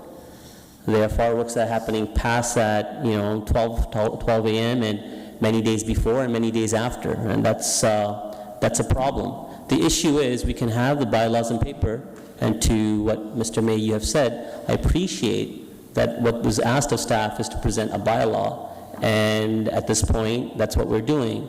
But further that, until we can address the right type of resources that can enforce the bylaw, it's meaningless work. I'm sorry to say, it really is. And unfortunately, there's not enough staff on hand in our bylaw department that can really address the number of complaints that come forward now and will continue to come forward down the road as well. And that's why I think we have to look at other avenues. Harsh fines. If people don't act responsibly, you're going to pay the price for it. Or work with our communities, work with our residents in a way that we can celebrate. Something that, again, my personal opinion is, in different avenues, but again, if it's going to be fireworks, but do it in a way it's in sites that are safe. Currently, fireworks are being, used in our parks and all across the city and in very unsafe ways. And that's where I think aggravation comes from our residents. If there's a way for us to outline sites, I'm not saying, sanction was what the word I used, but I don't know what approach could be considered, but allowance in sites that we know that there's enough of a separation or boundary established so people can come in their own way, set up fireworks in their own way, using hopefully in a safe manner. But again, it's done in a site that we know where it's going to happen. Residents in that neighborhood know it's going to happen. And that way it would lessen, hopefully, the amount of private firework display that's happening way too many places across the city. But Councilor Einers, what you said, perhaps now is not the time. I'm still considering, again, looking at this, but I think there's still a time to consult with staff and Mr. May up until we ratify this on council. But even if something doesn't come forward, I think this is something we should look at if staff don't have the time, and we can see exactly if this approach works this year. If it doesn't work, guess what? More work needs to be done. It's not enough just to have the bylaws in place, to my earlier point. So I will talk to staff further, but again, I'm comfortable seeing how the change in this bylaw and these new restrictions, how they're, what the behavior is of a residence for firework display, and then look at some additional options at a later time. Thank you. Thank you, Councillor Singh. Councillor Chapman. I think we'll probably have to use Councillor O'Donnell's microphone again. Yeah, I just had a question for bylaw. I understand there are low altitude, low noise alternatives to what we currently use locally. Has that been explored, and is this something that bylaw could look into and maybe possibly consider an amendment to the bylaw at a later date to only allow that sort of firework? Through the chair, Councillor, there are a couple of communities, Brampton being one, that have limited the use of fireworks to be what's classed as low level. So pinwheels, some of the schoolhouse that was brought up earlier. I think that's certainly something that we can look at, and it has been used in other communities, but I think we would still be open to the sort of the same level of complaints that we typically see on an annual basis. Okay, that's just something to think about. Thanks. Okay, that appears to be all the comments and questions. When it comes to sanctioned events, we live in a great, innovative, and tech town, and I would love to see an alternative to fireworks, like perhaps a synchronized drone show, synchronized to music, that would be absolutely impactful and a lot better on the environment and a lot quieter too, so that would be something to consider. So Councillor Singh, I take it that you want to put a pause on your amendment? Yeah, so I said that I would have some further conversation with staff, but again, this may be an opportunity that we see how the bylaws are, ultimately how they work, and then perhaps bring in some additional suggestions later. Okay, thank you. And Councillor Clancy, do you want your amendment to go forward? Okay, so that amendment being that Lunar New Year's is added to the list of holidays for fireworks. Okay. Do we need a seconder on that? Okay. All right. So the amendment is on the floor. All those in favor? Sorry. Sorry? Okay, I was just interested, is this something that we can just have a quick discussion over before we have to vote whether we're adding the New Year's? I'm sure many of us probably not thought of it. Is there a pro con to add an extra year, or is it just, an extra day, or is it just, just an extra day, so not a big deal? It's been brought up. I think we can, there's comments would be appropriate. I'm interested in hearing other people's thoughts about this. Against it, for it? Anyone? Okay. Mayor Bravanovic, I see your hand is up. Yeah, I think the only point that I would note is when we added Diwali, it came as a result for the benefit of some councillors who maybe weren't around at the time. It came as a result of engagement with the community. In fact, there was a group of young people who came and spoke before council and asked council to add it onto the list. I appreciate what's being proposed here, but I don't think we've heard requests from the community, and in fact, if we go and start adding more days, there's probably a whole list of others. So I think probably looking to perhaps not address it today, but see if there's any requests that come forward in the future, and then we would consider them in the same way as we did from the community that brought forward the Diwali request. Thank you, Mayor. Councillor Deneau. Thank you, Mr. Chair, and I agree with the mayor. We have residents who want us to completely cut out fireworks altogether, and so I think at this point in time, I think it would be, I don't want to say problematic, but I guess there would be people who were upset even more so with us adding an extra day, and so it had been indicated that nobody has approached City Kitchener Council about this particular day for celebration, so I would be more happy to, if somebody does bring it forward, to discuss it then, because as the mayor said, there's lots of holidays that other ethnicities celebrate, and so I don't want to pick one over the other, particularly if there's been no interest from outside community. Okay, so the amendment of adding Lunar New Year's to the list of holidays that fireworks could be displayed. All those in favor? And opposed? And that fails, so we go back to the original recommendation that the number of permitted days for fireworks displays be reduced to only the day of celebration, including Victoria Day, Canada Day, and Diwali. It must cease by 11 p.m. All those in, sorry. Yeah. Sorry. I read the report. Remind me again, was there a rain date in the report as well? If it rains on July 1st, there's no rain date. Okay. Okay, so okay. All those in favor? And that's unanimous, and that carries. Would you like to return, Councillor Johnson? All right, perfect timing. Okay, we are tree conservation process. Okay. Okay. We're through that? No, we're just starting. We just Okay. completed fireworks. Thank you. Okay.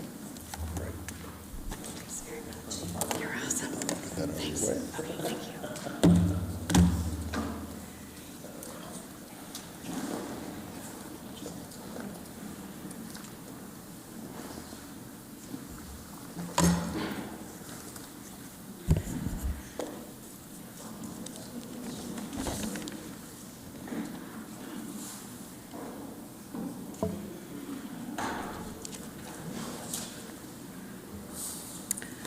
All right, we'll now move on to item 5.3, the tree conservation processes review. And we have Mr. Kandawal up for a presentation. Thank you.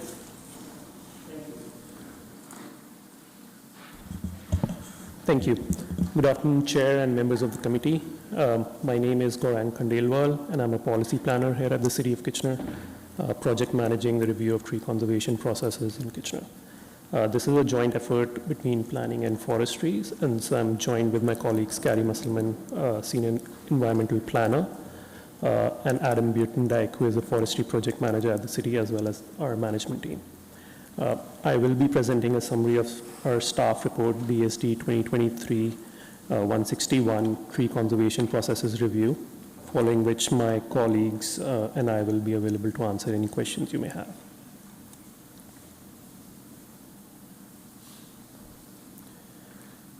So just a quick background about how the project came about. In January of 2022, staff had presented a report on tree canopy target for Kitchener.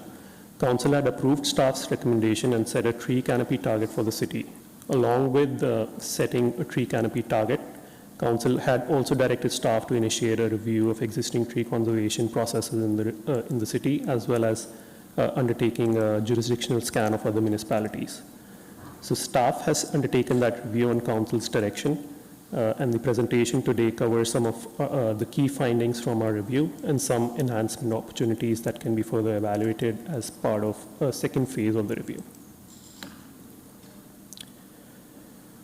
Through our review of tree conservation processes and conversations with municipal staff in other jurisdictions, we observed some recurring themes that relate to the ways that various tools and processes are used, and I'll speak to some of these. The first is that the extent and success of tree regulation on public and private properties is closely linked to the staff resources available to implement these regulations. So more staff resources are generally required to achieve a higher degree of tree protection or regulation. We found that not all municipalities had education and engagement programs in place, but the ones that had education and engagement was one part of the suite of what they do, complementing other processes that they had. Education of stakeholders and clear communication around tree conservation processes was found to be a key for the success of tree conservation. Some municipalities had forestry staff who were subject area experts regarding tree physiology and tree growth, able to directly enforce bylaws, including the ability to issue orders and penalties. They were able to better enforce the bylaws. Having tree care professionals working on trees to be licensed with the municipality can also lead to increased compliance of the bylaws. Having a process which monitors tree canopy changes in relation to tree permits, development applications, and notifications capturing tree removals, where tree permits or development applications are not required, can aid in making informed updates to tree conservation tools and processes in the future. Incentive programs providing financial support to the public for maintaining and retaining trees, particularly mature large trees on private properties, can help private property owners to retain a tree or trees as opposed to removing them. Our review of tree conservation processes in Kitchener indicated that Kitchener uses all tools available to municipalities for tree conservation. We found that about 72% of Kitchener's existing tree canopy is collectively protected or regulated. This is through the Natural Heritage Conservation Land Use designation in the official plan and or the NHC1 zone in the zoning bylaw, the regions of Waterloo's woodland conservation bylaw, the Kitchener tree bylaw that regulates trees on city properties, and the Kitchener tree conservation bylaw that regulates trees on private properties that are 1 acre in size or greater. So our review indicated that there are opportunities to make improvements to Kitchener's tree conservation processes. A second phase of the project is suggested that is based on learnings from other municipalities. Staff has identified specific enhancement opportunities, such as targeted refresher and education opportunities geared towards the public, developers, contractors, and city staff around the various tree conservation tools that the city has, introducing incentive programs to support maintenance and retention of trees on private property, updating tree protection standards such as tree protection methods to align with current best practices, and licensing of tree care professionals working within the municipality. Staff supports a measured approach for the second phase of the study, where the enhancement opportunities can be further evaluated to balance staff and budget resources with an adequate level of tree canopy protection. So we are recommending that staff be directed to initiate a second phase of the tree conservation processes review that includes further evaluation of specific enhancement opportunities to existing tools and processes. That concludes my presentation. We'll be happy to take any questions. Thank you.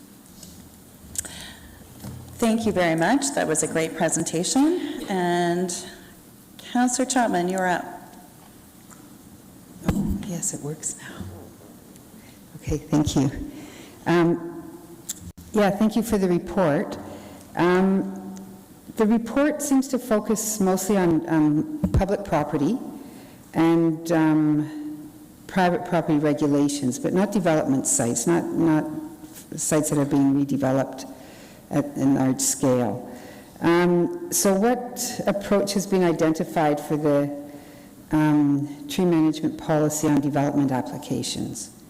Because we often hear of, clear-cutting properties in order to build new developments, and where does that fit into this review? That's a good question.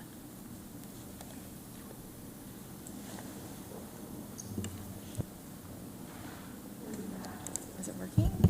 Go ahead. Through you, Madam Chair. The tree conservation bylaw for private properties is the tool that we would use to restrict removals ahead of a development application being received. Once an application's received under the Planning Act, we would use our tree management policy. And So the mechanism that we would evaluate is through the city's private tree conservation bylaw. And has it- Currently, it's 1 acre and larger. Right, and has a tree ever been saved under these two documents? Through you, Madam Chair, again.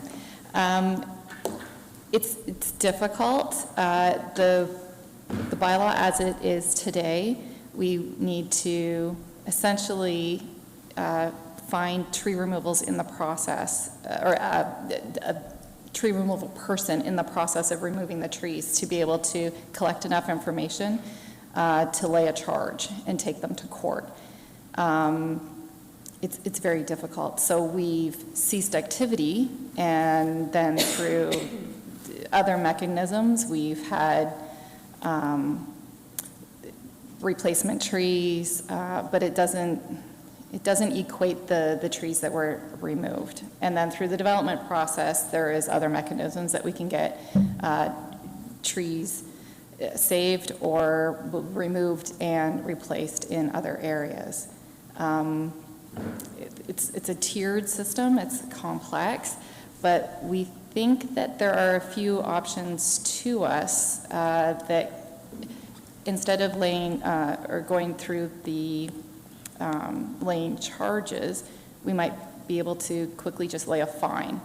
And by able to do that, it would be a quick and easy process, and that would hopefully deter people from removing trees ahead of an application.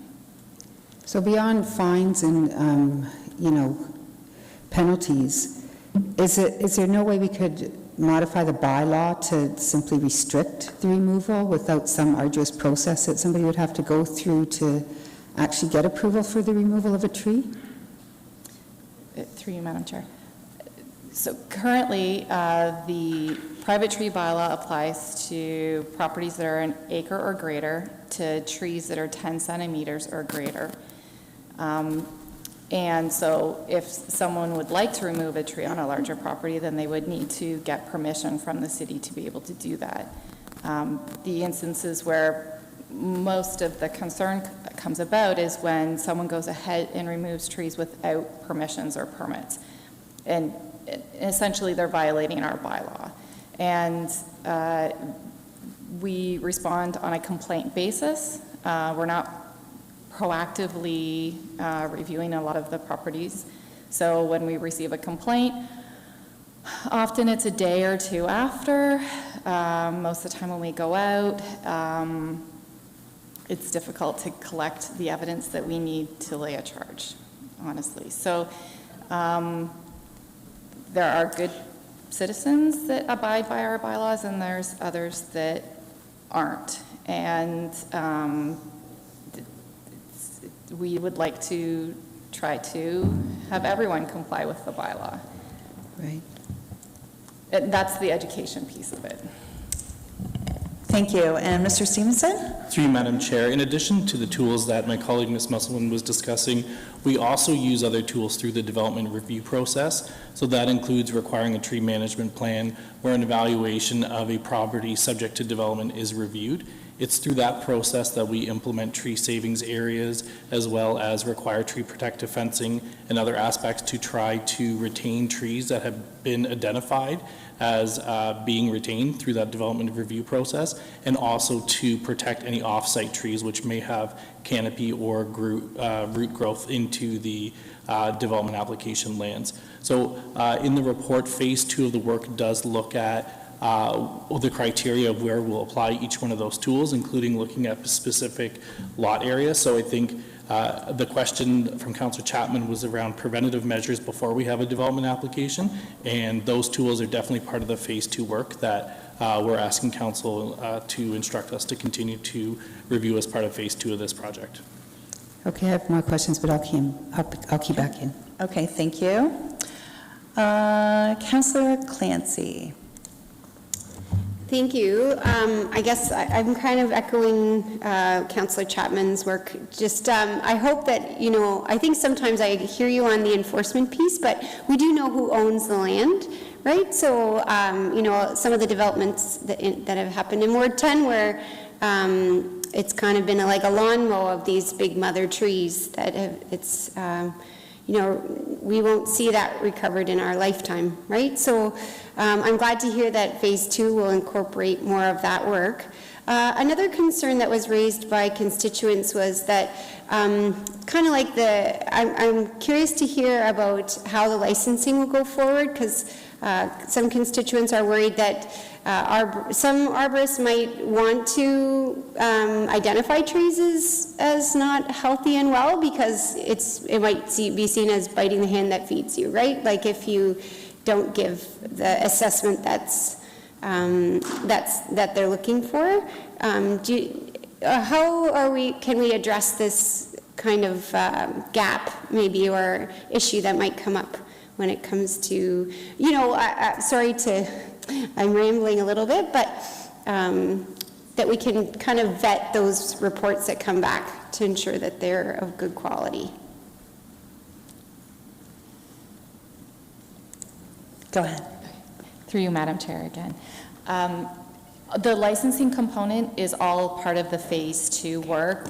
We'll dive in to investigate exactly how we would be able to proceed with that. The review of other municipalities, and it seemed like a good idea and was working well for them. So it is something that we put on our list to look at going forward. Thank you. Thanks. Councillor Singh. Thank you, Madam Chair. I'm going to come at this a little more pragmatic, unfortunately. Though I think this is important work. I think we have to look at all avenues to broaden, enhance our tree canopy. And I think, I'm glad the planning staff are a part of this, but a big aspect of that is of city land. We own the greatest chunk of land in the city of Kitchener, is that correct?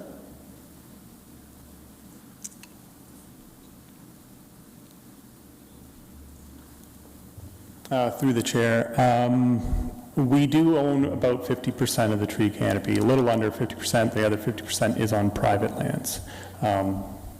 So my question was, more importantly, that's 50% of a tree canopy. There are many parks, green spaces in our communities that are just, you know, grass fields. How much land can accommodate much more denser tree canopy across the city on city lands? Through the chair, from the staff tree technical report that was accompanying the tree canopy target request, it did identify that most of the lands available for tree planting are on private land. So there's a higher percentage of private properties that do have capacity to grow trees, while there is also a large percentage of properties, like city properties, that we could plant trees on, and that is true. I do not know the total number of hectares that could be planted on city property, though, off the top of my head. That's really good. I'm glad you addressed that point, that there's a lot of opportunity out there for additional tree planting on private lands. I'll come back to that. As part of this work, are we going to be working with our other institutional partners and other orders of government where they own land, where we can, you know, encourage and broadening the tree canopy of their properties as well? School boards is one, as an example.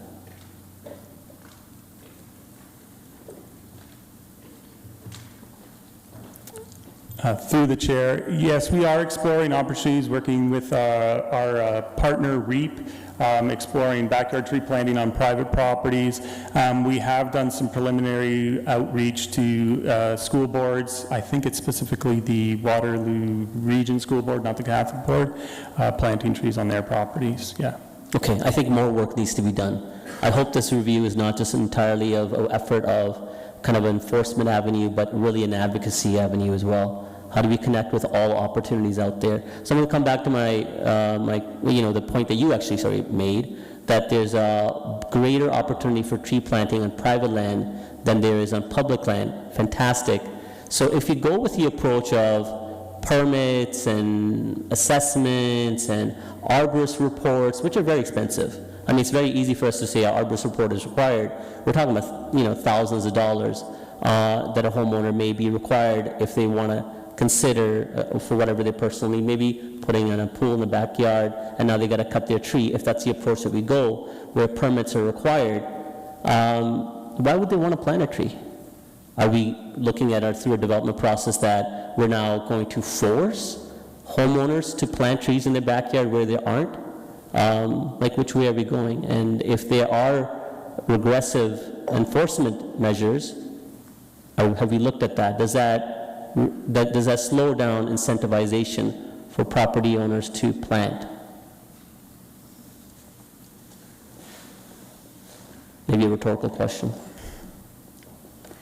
Through the chair, I would suggest that phase 2 of work and what we are recommending is that balanced approach. So we know that we do need to balance staff resources and the tools that we have at our disposal to make sure that they are the return on investment that we are seeking to achieve. And there are some competing interests or some balances there that need to be considered in terms of our goals from a housing perspective and also our goals from a tree canopy perspective. Okay, that's very helpful. I have more questions, but again, I want to give other people an opportunity, but I'll key back in for some comments, because I think comments are an important aspect I think of this report, is because we're really giving some sense of direction to staff how to proceed forward in phase 2, which phase 2 will be the ultimate kind of, the direction of how we enhance our tree canopy, at the same time the competing interests that will be affected with it as well.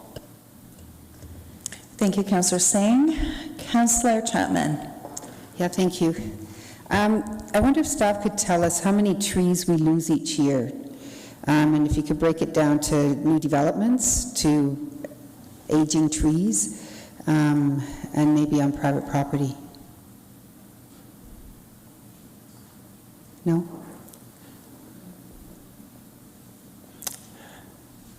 Through the chair, no, we do not have that information. Do we have any idea how many new trees are planted every year? I mean, this would be useful information, right, for us?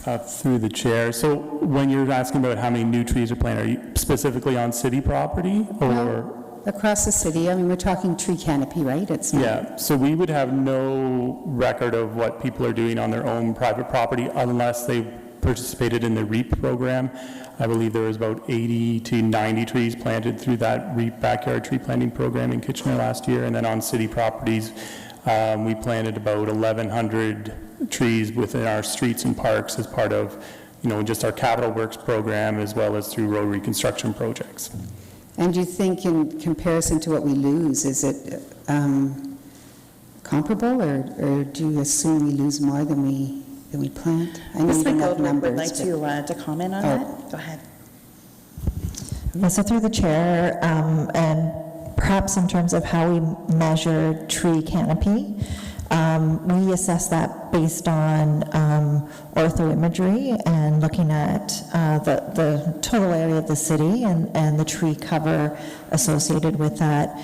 And so that's assessed on, not on an annual basis. We're proposing, I believe it's every 3 to 5 years, doing 5 years, thank you, Adam, for doing that level of assessment. And so in the report that was brought forward in fall of last year, we were able to share that there was a growth in tree canopy from the last time it was measured, and we'll continue to measure in 5-year increments, but we're not able to tell year to year across all private properties how many trees are planted. So that will be the measure going forward, to be able to report back on progress, but on an annual basis, we don't have that information.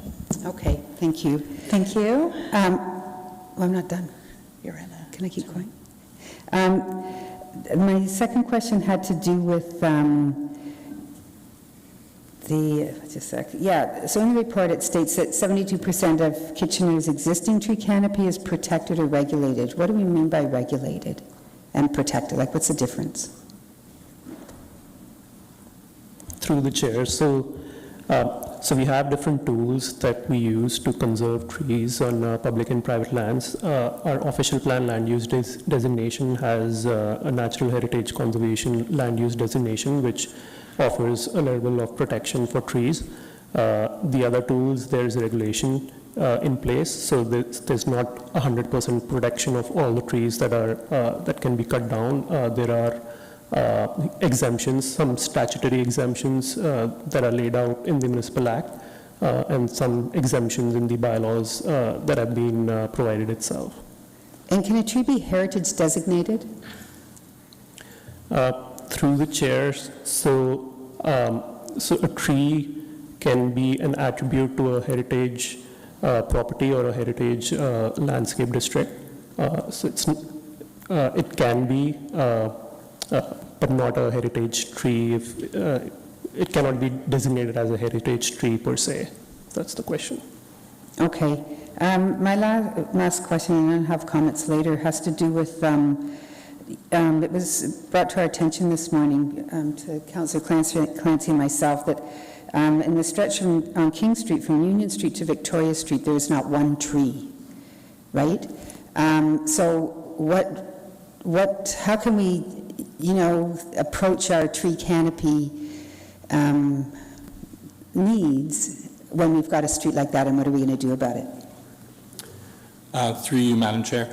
So that particular section of King Street was rebuilt as part of the ION Rapid Transit, and the actual right-of-way was widened to accommodate both vehicles and the LRT facilities, which are quite wide there. It's in each direction. So as properties redevelop within an MTSA, that's where we can implement new private trees, either on private property or as part of the development have new trees built within the right-of-way. Oftentimes what has happened is the region through the LRT project has expropriated only the land they need in order to construct the LRT, but there may be additional road widenings that are required through the regional official plan. As those lands are dedicated to the municipality through a development review process, the right-of-way increases and it allows additional opportunities for street planting. So we are working with the region. Mr. Silcock-Childs and I have already met to discuss about how we can work through our newly created city coordination committee to determine within our right-of-ways, there's a lot of competing interests, including pedestrian and active transportation and utilities, also coordinating opportunities for additional street trees as well. So our corridors and our streets will continue to evolve over time, especially in the MTSAs. We're expecting lot consolidation and redevelopment. I mean, it's the same problem on Victoria Street, right, from Joseph all the way to Park. Once the developments are there, there'll be no trees as well. And, it just seems that it gets hard to backtrack and try to Thank you, Councillor this. Chapman. You can key in for your comments. So we certainly have some examples where the streetscape was not ultimately what was approved through the development review process, and there were changes sort of late in the game for reasons outside of our control. Each one of those represent a learning opportunity, and as we have our discussions about how do we rethink our streetscapes, we can look at examples where we didn't get the result we necessarily wanted, and that's something that we're learning from. Thank you. Councillor Schneider. Thank you, Chair Johnson. Just a question about how this might affect development. If there's a development that is coming and providing needed housing and there's trees on the property, could there be a time when maybe the development is stalled or can't happen because of tree conservation?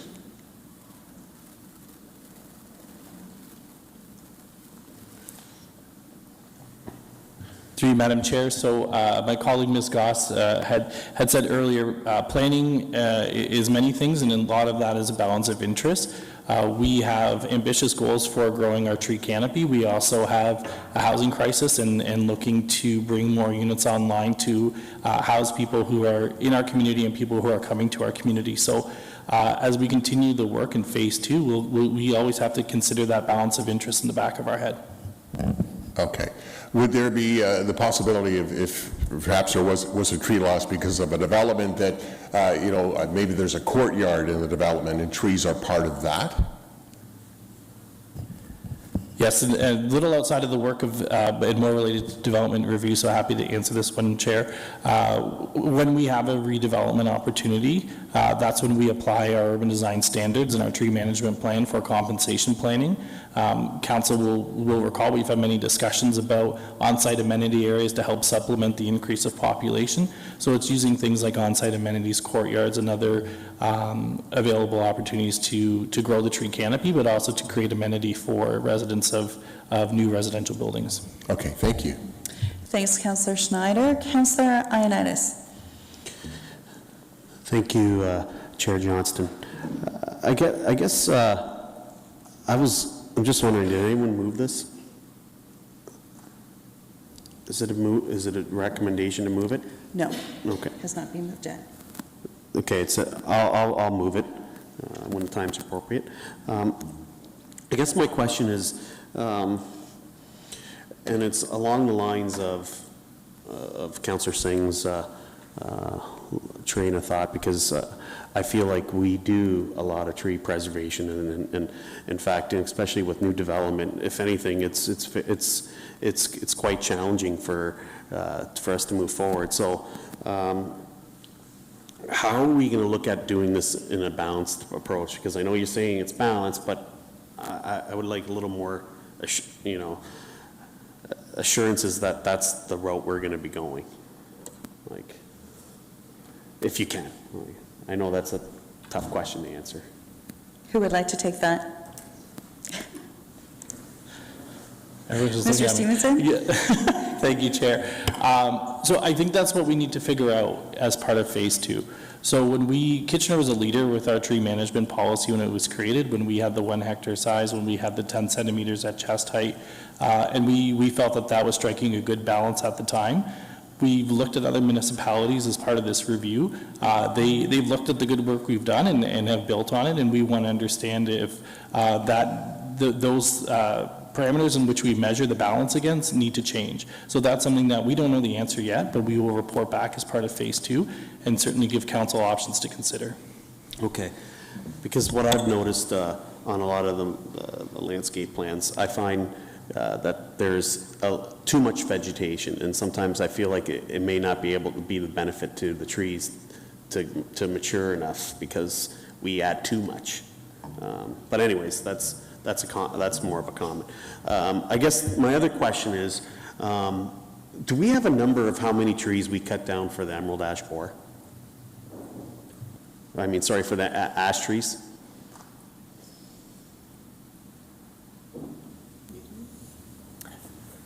We cut down roughly 6,000 street and park trees as part of emerald ash borer. So that's a pretty significant amount of trees that we cut down, and if I heard you correctly, our tree canopy went up. That is correct. Okay. I think that says a lot, that we are doing a good job with regards to our tree canopy. So anyways, I'll hold my comments until the time is right, but. Thank you. I'll come back to you. Thank you, Councillor Ioannidis. Okay. Councillor Singh, are you comments or questions? And comments. Comments? Okay. I'm going to ask any other questions? Okay, I have some questions then. Thank you. Yeah, I'm wondering if we can expand a little bit on the education and communication to residents. I'll say that Ward 8 has very active people who love their trees, especially in neighborhoods like Maple Hill, where residents are concerned that it will be Hill as opposed to Maple Hill at some point, because there's a lot of trees being taken down in particular neighborhoods. So I'm wondering if we can comment a little bit more on the education that's being done and how we're reaching out to people who don't reach out to us.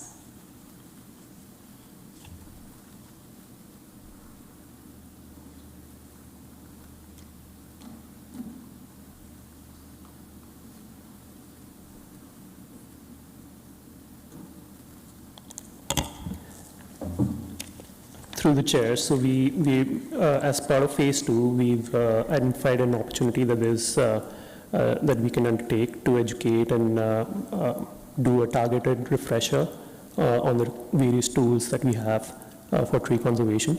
So that would be geared towards the public, developers, and contractors who do the tree, who work around trees, and city staff as well.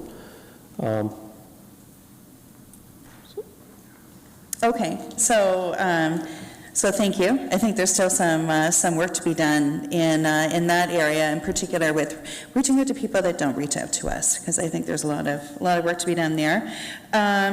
Also, I'd like to talk or ask some questions around the incentive programs. A few years ago, I think with my very first budget, which was quite a few years ago now, I put forward a motion with regards to retaining trees on property, and with residents that were that had receipts where they were pruning their trees and taking care of their trees. So it was a carrot as opposed to a stick. I'm not sure that we've ever had a report back on that and how we advertise that and work on that particular program. Mr. Goldrake. So through the chair, to the chair, there was a motion put forward around exploring a market, an incentive program through the stormwater utility, and that was intended to be part of the market incentive program that was being worked on. Through DMAF, that program was paused for a couple of reasons. One was staffing resources. That was with our corporate sustainability officer at the time leaving the organization, that was paused. And then subsequently, the funding for the market incentive program, we had removed a number of funding through the budget process to allow for the DMAF program to shift the funding to DMAF, and so that has also been paused due to funding impacts on the stormwater utility. So that work has been paused, and you are correct, a report has not come back to council on how to further implement incentives. One of the things that we did talk about as a staff team in terms of the work is to look at other incentive opportunities that would be part of phase 2. So we definitely recognize the desire to incentivize and saw that was through our suite of looking at other municipalities that while it's not the most common practice, there are practices out there that we should be exploring as well. Yeah, thank you. And that's what I'm wondering if we're also looking at, I know that we're looking at what other communities are doing, but are we looking at the creative things that other communities are doing that maybe don't have to cost a lot of money, and that are ways of using, again, the carrot as opposed to the stick? If we have a motion on record that we passed and we're not moving forward with that, what then happens to that? I'm not sure. I don't know if that's a question for you or who that's a question for, but.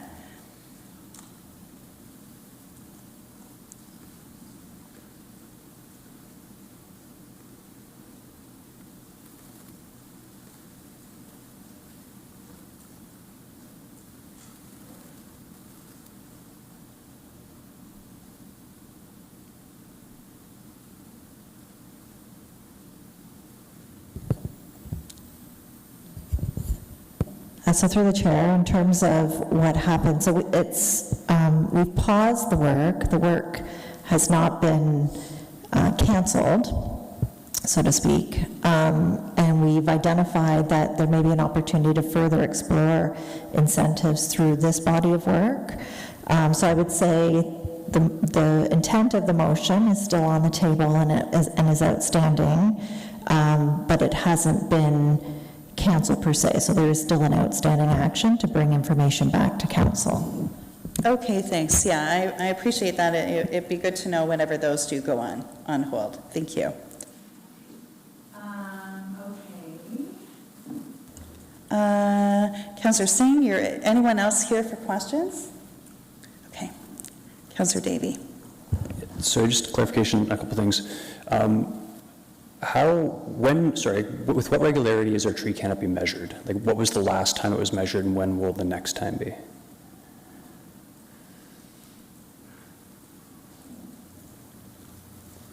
Through the chair, it was measured originally in 2014, and then again in 2019 And then, again, we'll do it in 2025. In 2025? Okay. Can I ask, is that an expensive, laborious process, or is that something we can ask for updates more frequently? I guess it would be, it was about $25,000 for the imagery, and then I think another 25 for the consultant to do the LiDAR analysis and come up with the canopy. I would just caution that maybe doing it more frequently, you might not see the changes. Like, trees do grow, but they don't grow necessarily so quickly on an annual basis that you'd be able to see it on an annual basis. So 5 years seemed like a good interval to do the assessments. Okay, and again, I'm more concerned about the percentages than, like, I guess, visually seeing it, but the last report we had, and I guess was 2019, it did indicate that 2014 number was, the canopy was 24.8%, and then in 2019 it went up to 27.2%. That is, I would say that's very significant. So, and that was over a, 4-year time frame. So actually, I'll park that question for now. The next question I had was, can someone remind me what the regulations are? And I'm not sure if that was your part of your question, Chair Johnson, but in terms of private residents being able to plant trees on the boulevards in front of their property.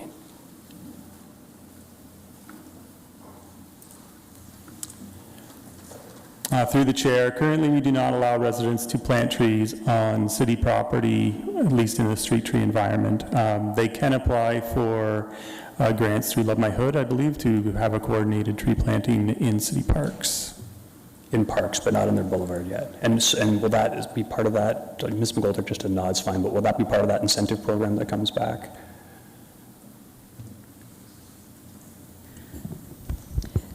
So through the chair, you're referring to trees planted on public lands. That would not be part of the incentive program. It's part of the private, incentivizing private tree planting on properties. Okay, so this is something I don't know with the rest of council. I hear this a lot about people that want to plant, they don't want to wait for the city 5 years to plant a tree. And I know there's the Love My Hood, which probably everyone isn't terribly aware of, but that's in parks, as I understand correctly.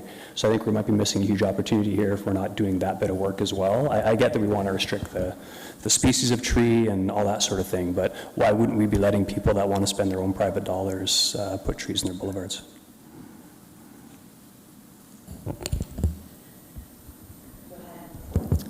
So through the chair, and I think Mr. Stevenson alluded to it in terms of the corridor management. The corridor is quite constrained in terms of underground infrastructure, overhead infrastructure, and so it is more complex than in a park setting to plant a tree, requiring more staff oversight in terms of what the proper tree selection is, where it's located. In both environments, you would want to ensure that there's locates done, but certainly the boulevard is more constrained. We can take that away, but it does require more staff oversight in terms of just ensuring that the appropriate trees are planted in the appropriate location. Okay, it might be worthwhile, and I'm not talking about the downtown, I get there's tons of constraints, but there's, again, being a councillor in the suburbs, there's tons of open boulevard space there that I think would be, well, there's literally a tree next door, so presumably it would be fine there. And coupling that with our complete streets bylaw, whenever we do a street, my understanding is we're widening those boulevards, which should only make it more applicable. But anyway, I'll follow up on that. The last question is from a greenhouse gas perspective, purely greenhouse gas perspective, there's other benefits, but there's really no difference between a tree planted in one specific location and another one, as long as that tree gets planted. Is that correct? So if there's a tree, if we lose a tree in the downtown, we replant it in a park or in the suburbs. Sorry. If we plant a new tree in the downtown versus planting a new tree in a park or the suburbs, in terms of a greenhouse gas emission standpoint, there's no difference.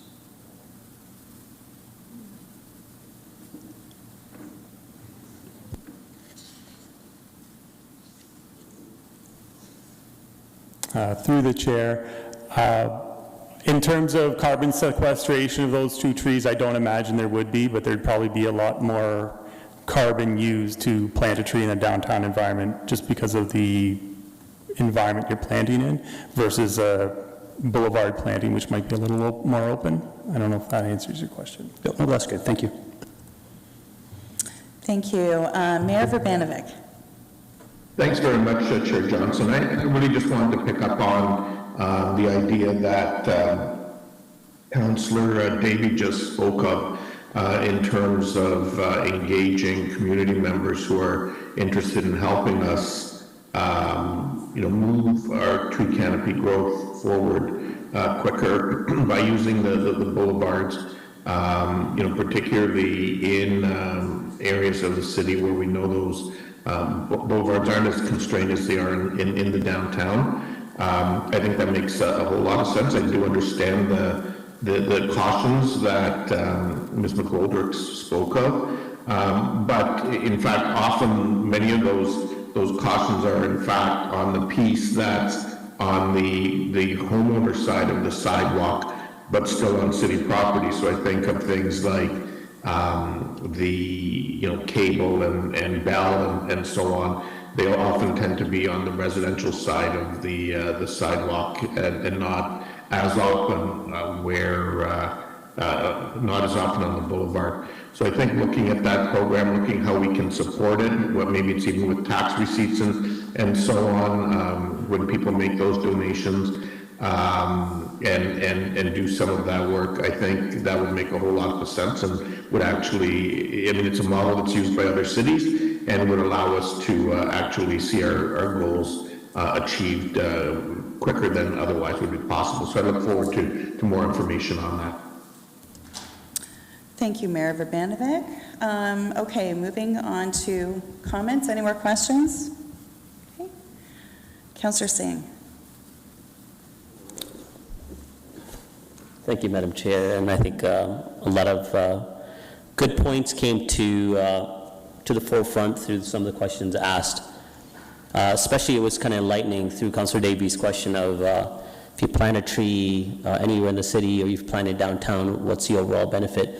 Benefit's the same environmentally, but there's more carbon used to plant in the core as is used perhaps in a suburban area or in a park that we may have or other naturalized area.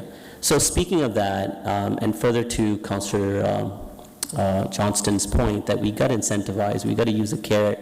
I'd rather go a step forward and say, let's bake that carrot cake. Just make it so enticing for people to want to plant trees. Let's not go, it's so easy in saying, hey, we're going to have the tree police, we're going to stop people from cutting down trees, and that's going to solve the problem. Well, that's not going to incentivize anyone to respect the environment that they have, inherited, perhaps a property that they bought, and it's a nice covered lot. Knowing that they have responsibilities now, they may not care for it. Let those trees die.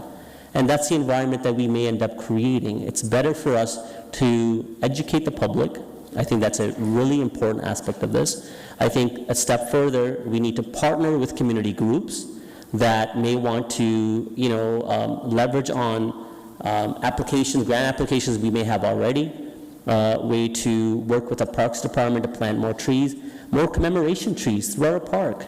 What a great way of, having a lasting memory of someone they want to remember, commemorate, than planting a tree in our parks. That's through our sponsorship strategy. Why aren't we considering that as a greater avenue to enhance our tree canopy? I think there's so many wide array ways that we can enhance our environment through greater tree planting, better enhancement of education, of preserving the trees that we have, than to just look at a way of restricting. Because we shouldn't be creating an environment where we have competing interests, where we have housing necessities, and we also have the environment, which is equally important. They both need to move forward, I think, intertwined as opposed to one or the other. And that's why I think we have a greater responsibility through advocacy with our, other agencies and other orders of government, the school board, to utilize the lands that they have to make sure that there's planting. Because those lands will last for the length of time, and necessarily development may not proceed anytime in a great length. So having trees that can grow and mature in those type of lands, that's far more important, as opposed to we're kind of forcing it in areas that may not be conducive. So that would be my comments. I would hope that we look at avenues to incentivize, we look at avenues to educate, we look at avenues to partner, and at the same time, we look at avenues to collaborate with them. When talking about the development community, the developers are bad, they're cutting down trees, yeah, perhaps that's something that they may have to for site so that they can envision what density can be appropriate for their parcel, but that's not to say that they have a responsibility as well to make sure that they somehow give back to the community. If they can partner with a municipality and plant more trees in other areas that are conducive, guess what? We got an equal benefit. So we got to look for the net benefit as opposed to kind of push that square peg into a round hole. That's my comments. Thank you, Councillor Singh. Councillor Chapman. Yeah, thank you. First, I just want to say that I'm very pleased to see that this, the review that's already been started is continuing, because I think this is a really important part of what we do here at the city. I do hope that as the review moves forward, that the focus will be more on conservation and replacement rather than fines and penalties. I mean, I know that can be a component of the tree canopy as well, but really what I think we have to think about is conservation and replacement.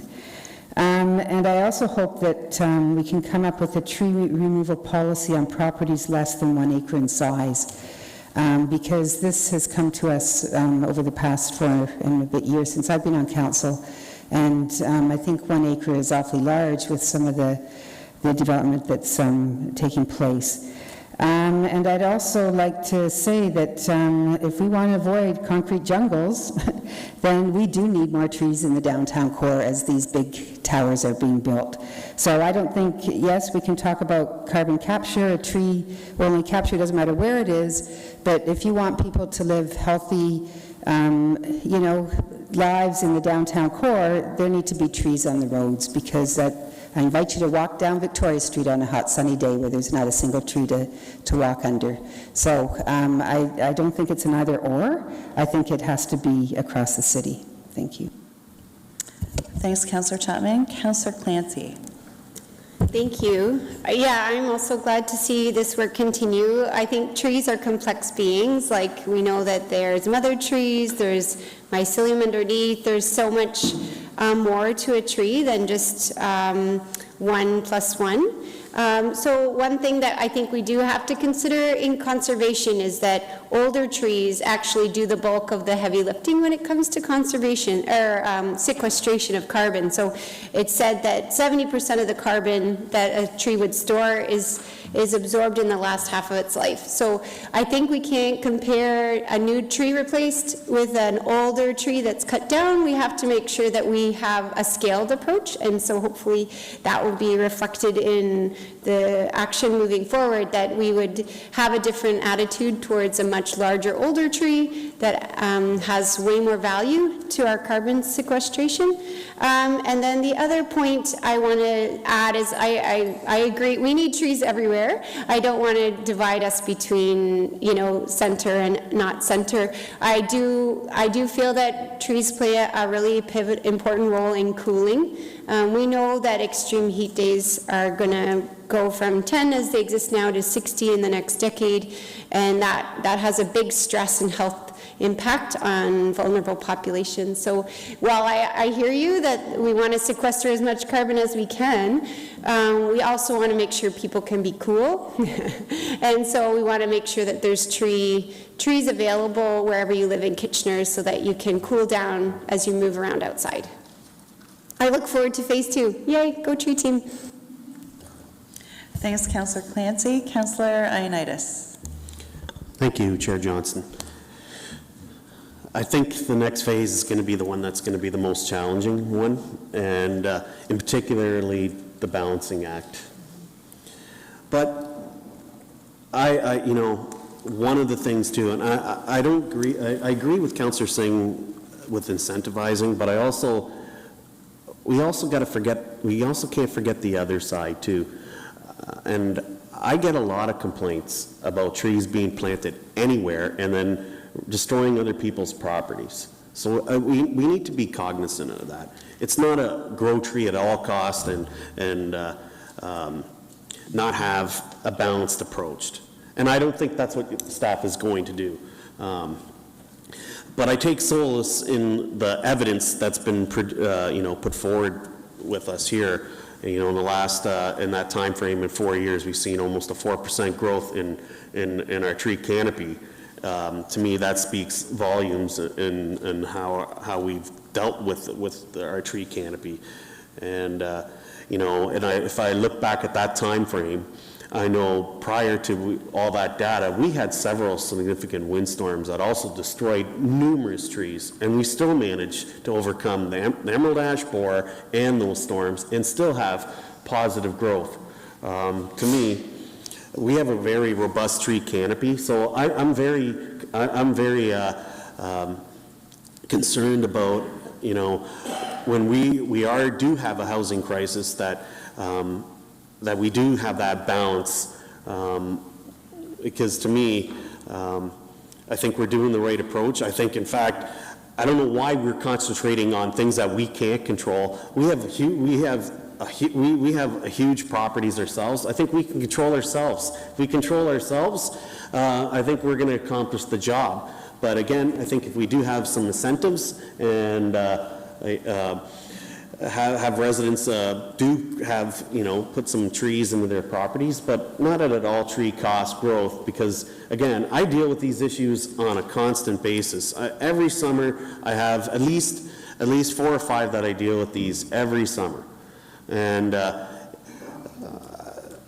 anyways, I do think it's going to be a bit of a challenge, but I think staff have a good sense of what we would like to see, and I do look forward to, and I'm glad this is here today, and I know it's an abundance amount of work, so I do thank you, and again, I do appreciate the challenges that are going to be coming forward, so thank you. Thanks, Councillor Ioannidis. Councillor Schneider. Thank you, Chair Johnson. I really want to take a moment to thank staff for this great work, and I also want to thank staff from the past who did an amazing job growing our tree canopy. We have, as Councillor Ioannidis mentioned, we've been really, in fact, we lost thousands of trees for the emerald ash borer disease. We lost trees during the big storm of May 21st. Yet there's been all this great work done. We still have a significant tree canopy because of the excellent work that's been done in the past and the work that's being done today.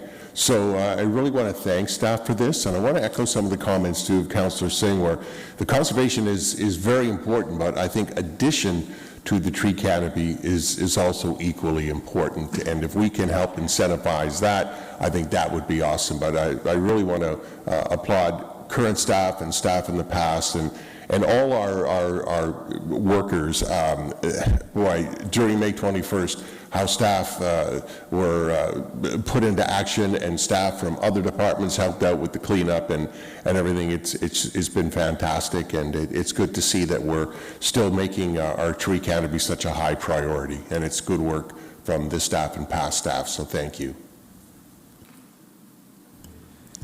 Thank you, Councillor Schneider. Councillor Davey. Yes, thank you. I just wanted to speak to the balance issue, and this is something I think we need to be careful about. I'm afraid it is going to be challenging. I just hope we won't make it needlessly challenging on ourselves, because while we hear a lot about things like developers removing trees, the data has shown that we had, I would say, pretty astounding growth from 2014 to 2019, from 24.8% over 27%, and we'll have more numbers in 2024. But the reality is this is not a crisis. Our tree canopy is growing. It's not getting smaller. On the other hand, we do have a housing supply crisis. So when those two meet up, I think we need to be cognizant of which one is more important at this point in time. So on that specific note, I think that when these items come back, like, I'm willing to support the recommendation as it is, but there's nothing to stop us from looking at what those numbers look like in 2024, see if our canopy is continuing to grow, and if it's not, then maybe we put in some of the more of those stick measures. But for right now, with doing nothing, our canopy is growing. Like, doing nothing more than what we already have in our established plans, our canopy is growing. So let's not create needless controversy until we actually are certain that we have to create that sort of controversy. Thank you, Councillor Davey, and no one else is in the queue. We have a motion from Councillor Ioannidis. Do we have a seconder? We don't need a seconder. Okay. All those in favor? Thank you, and that passes.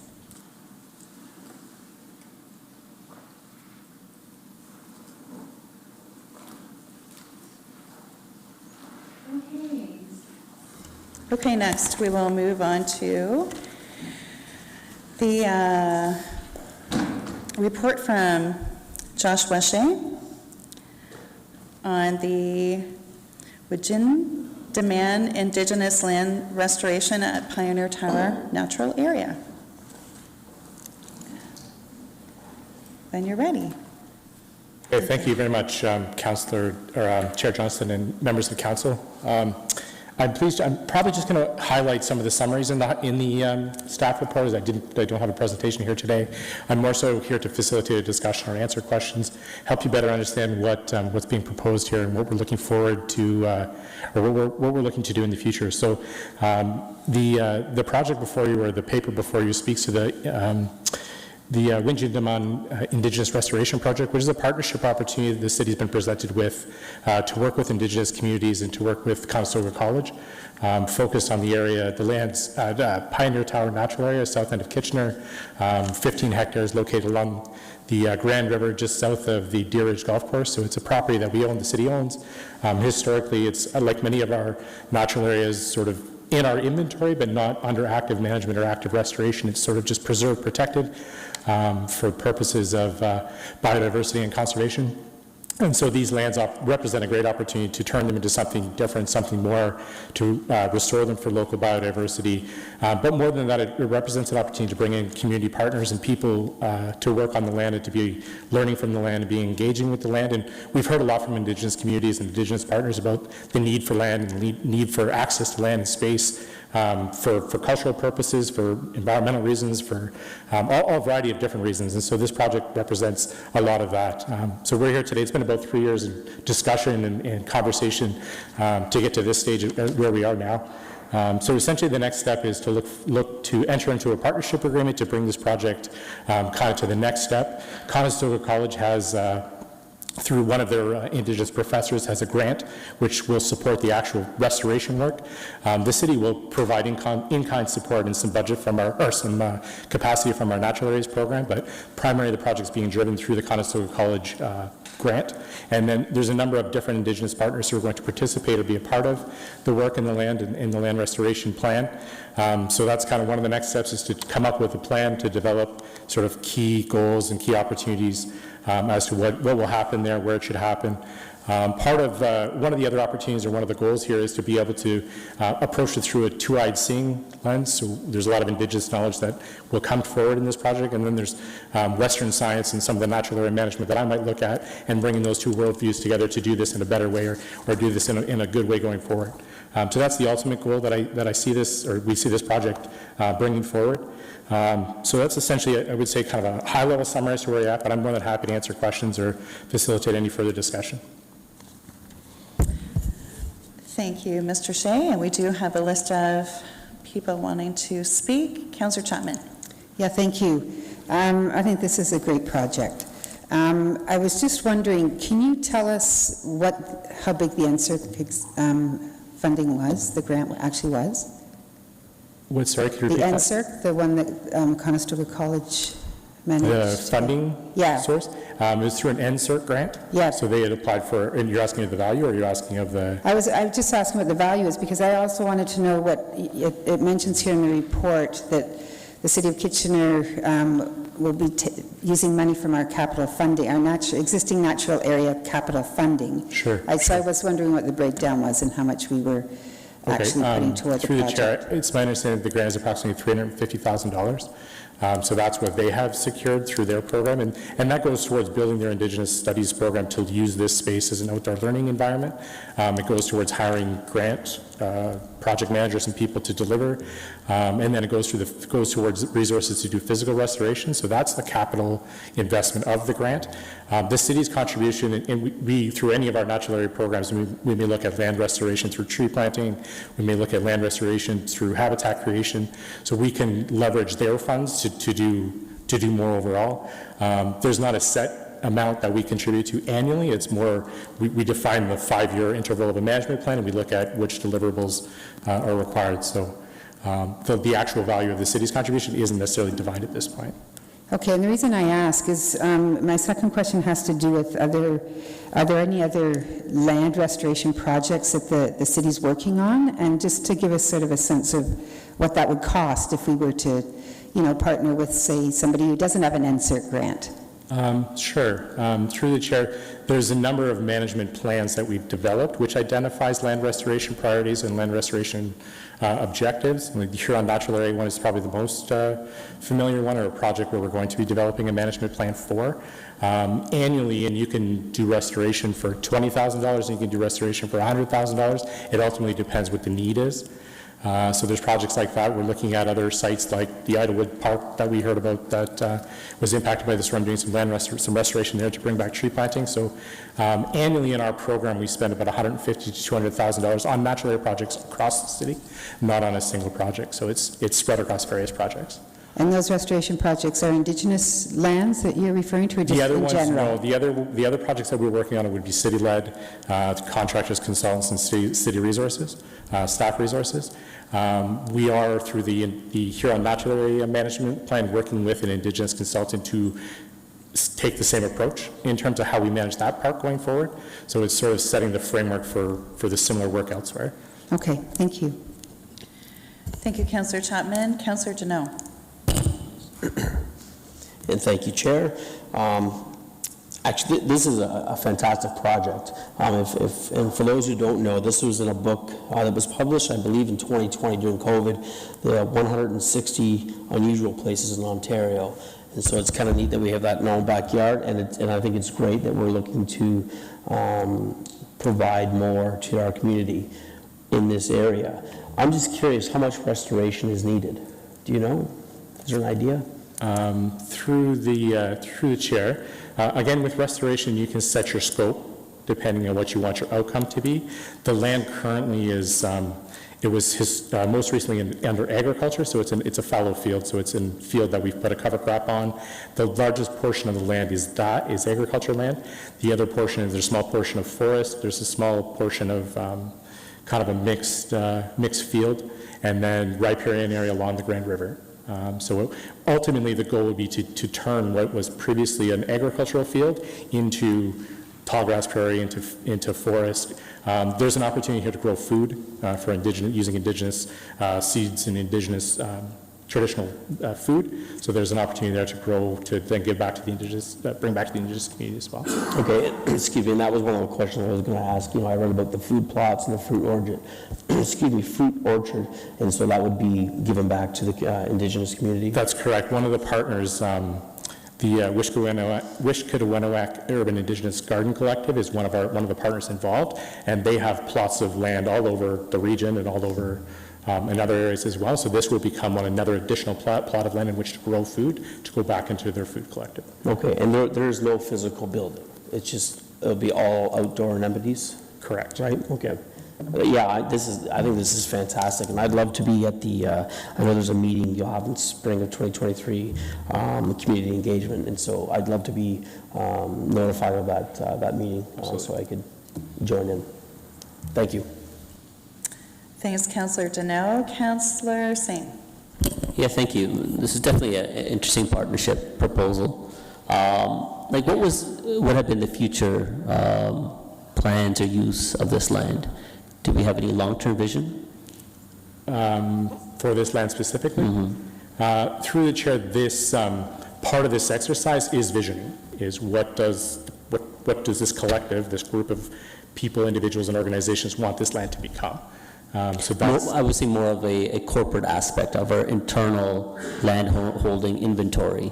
Was there a long kind of direction or vision for this land, or it's just in perpetuity it was considered as unusable land, or not necessarily appropriate for parkland or even potential development land? Through the chair, the majority of this land is floodplain land located along the Grand River, so it's not usable for all aspects. Right. It was protected through the development process and then held in city ownership with the intent that it becomes a site of restoration and land management and opportunity for that, for biological diversity, so within our natural areas framework.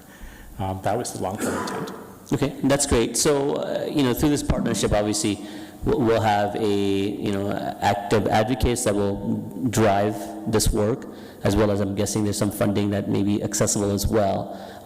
What would the future impacts of managing and maintaining this now of a, I guess, unactive or not necessarily maintained site? Through the chair, so financially going forward long-term, with the land, so for example, if we start planting trees and we start putting down seed mixes for it to become a tall grass prairie, once you initiate that, it's really only managed on a 5-year or 10-year interval where you may have to start it back over or manage it for invasive species, so the long-term cost tends to go down over time in terms of land management, land restoration. So the last bit of my question is, you have the trail there. Would that something would be considered an enhancement of the trail so there's more, I guess, accessibility to this larger, naturalized area?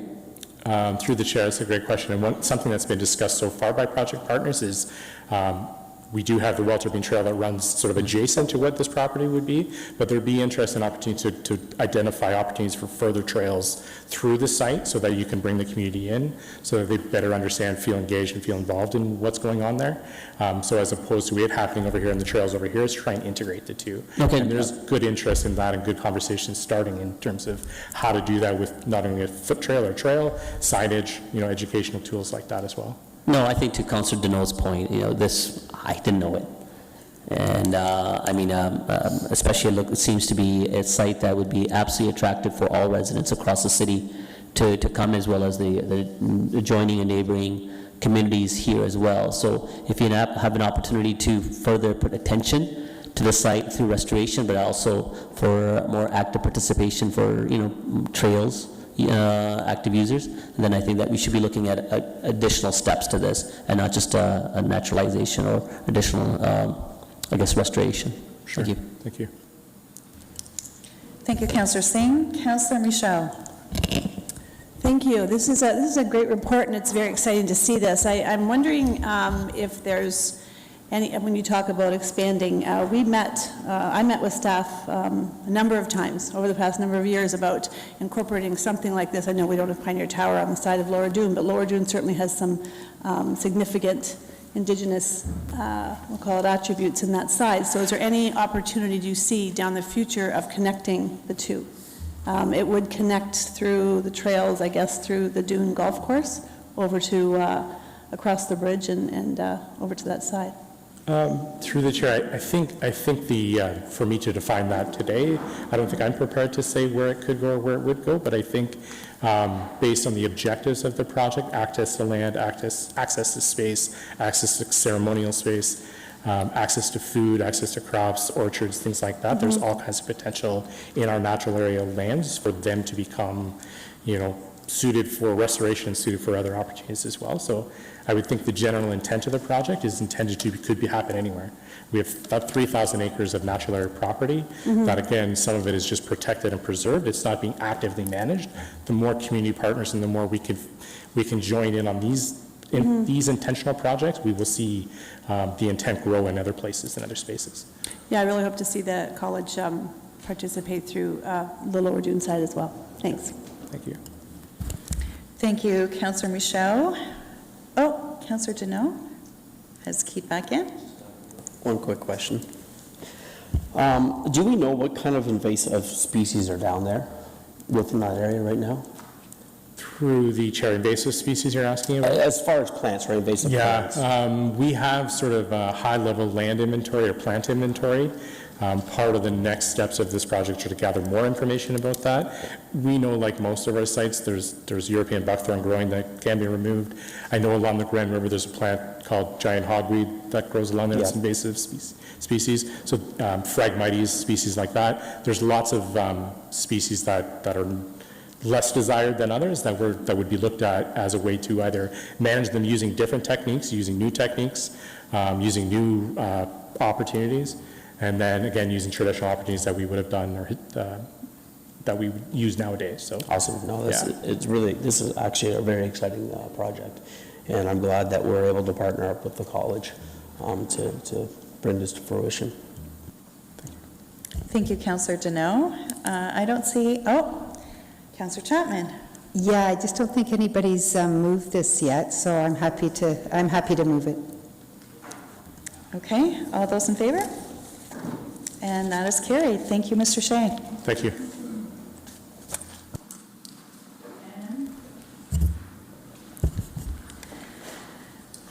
Okay, and it looks like we can adjourn the community infrastructure. Motion to adjourn. Everybody spoke at once there. Councillor Schneider. All those in favor? Thank you, that's carried.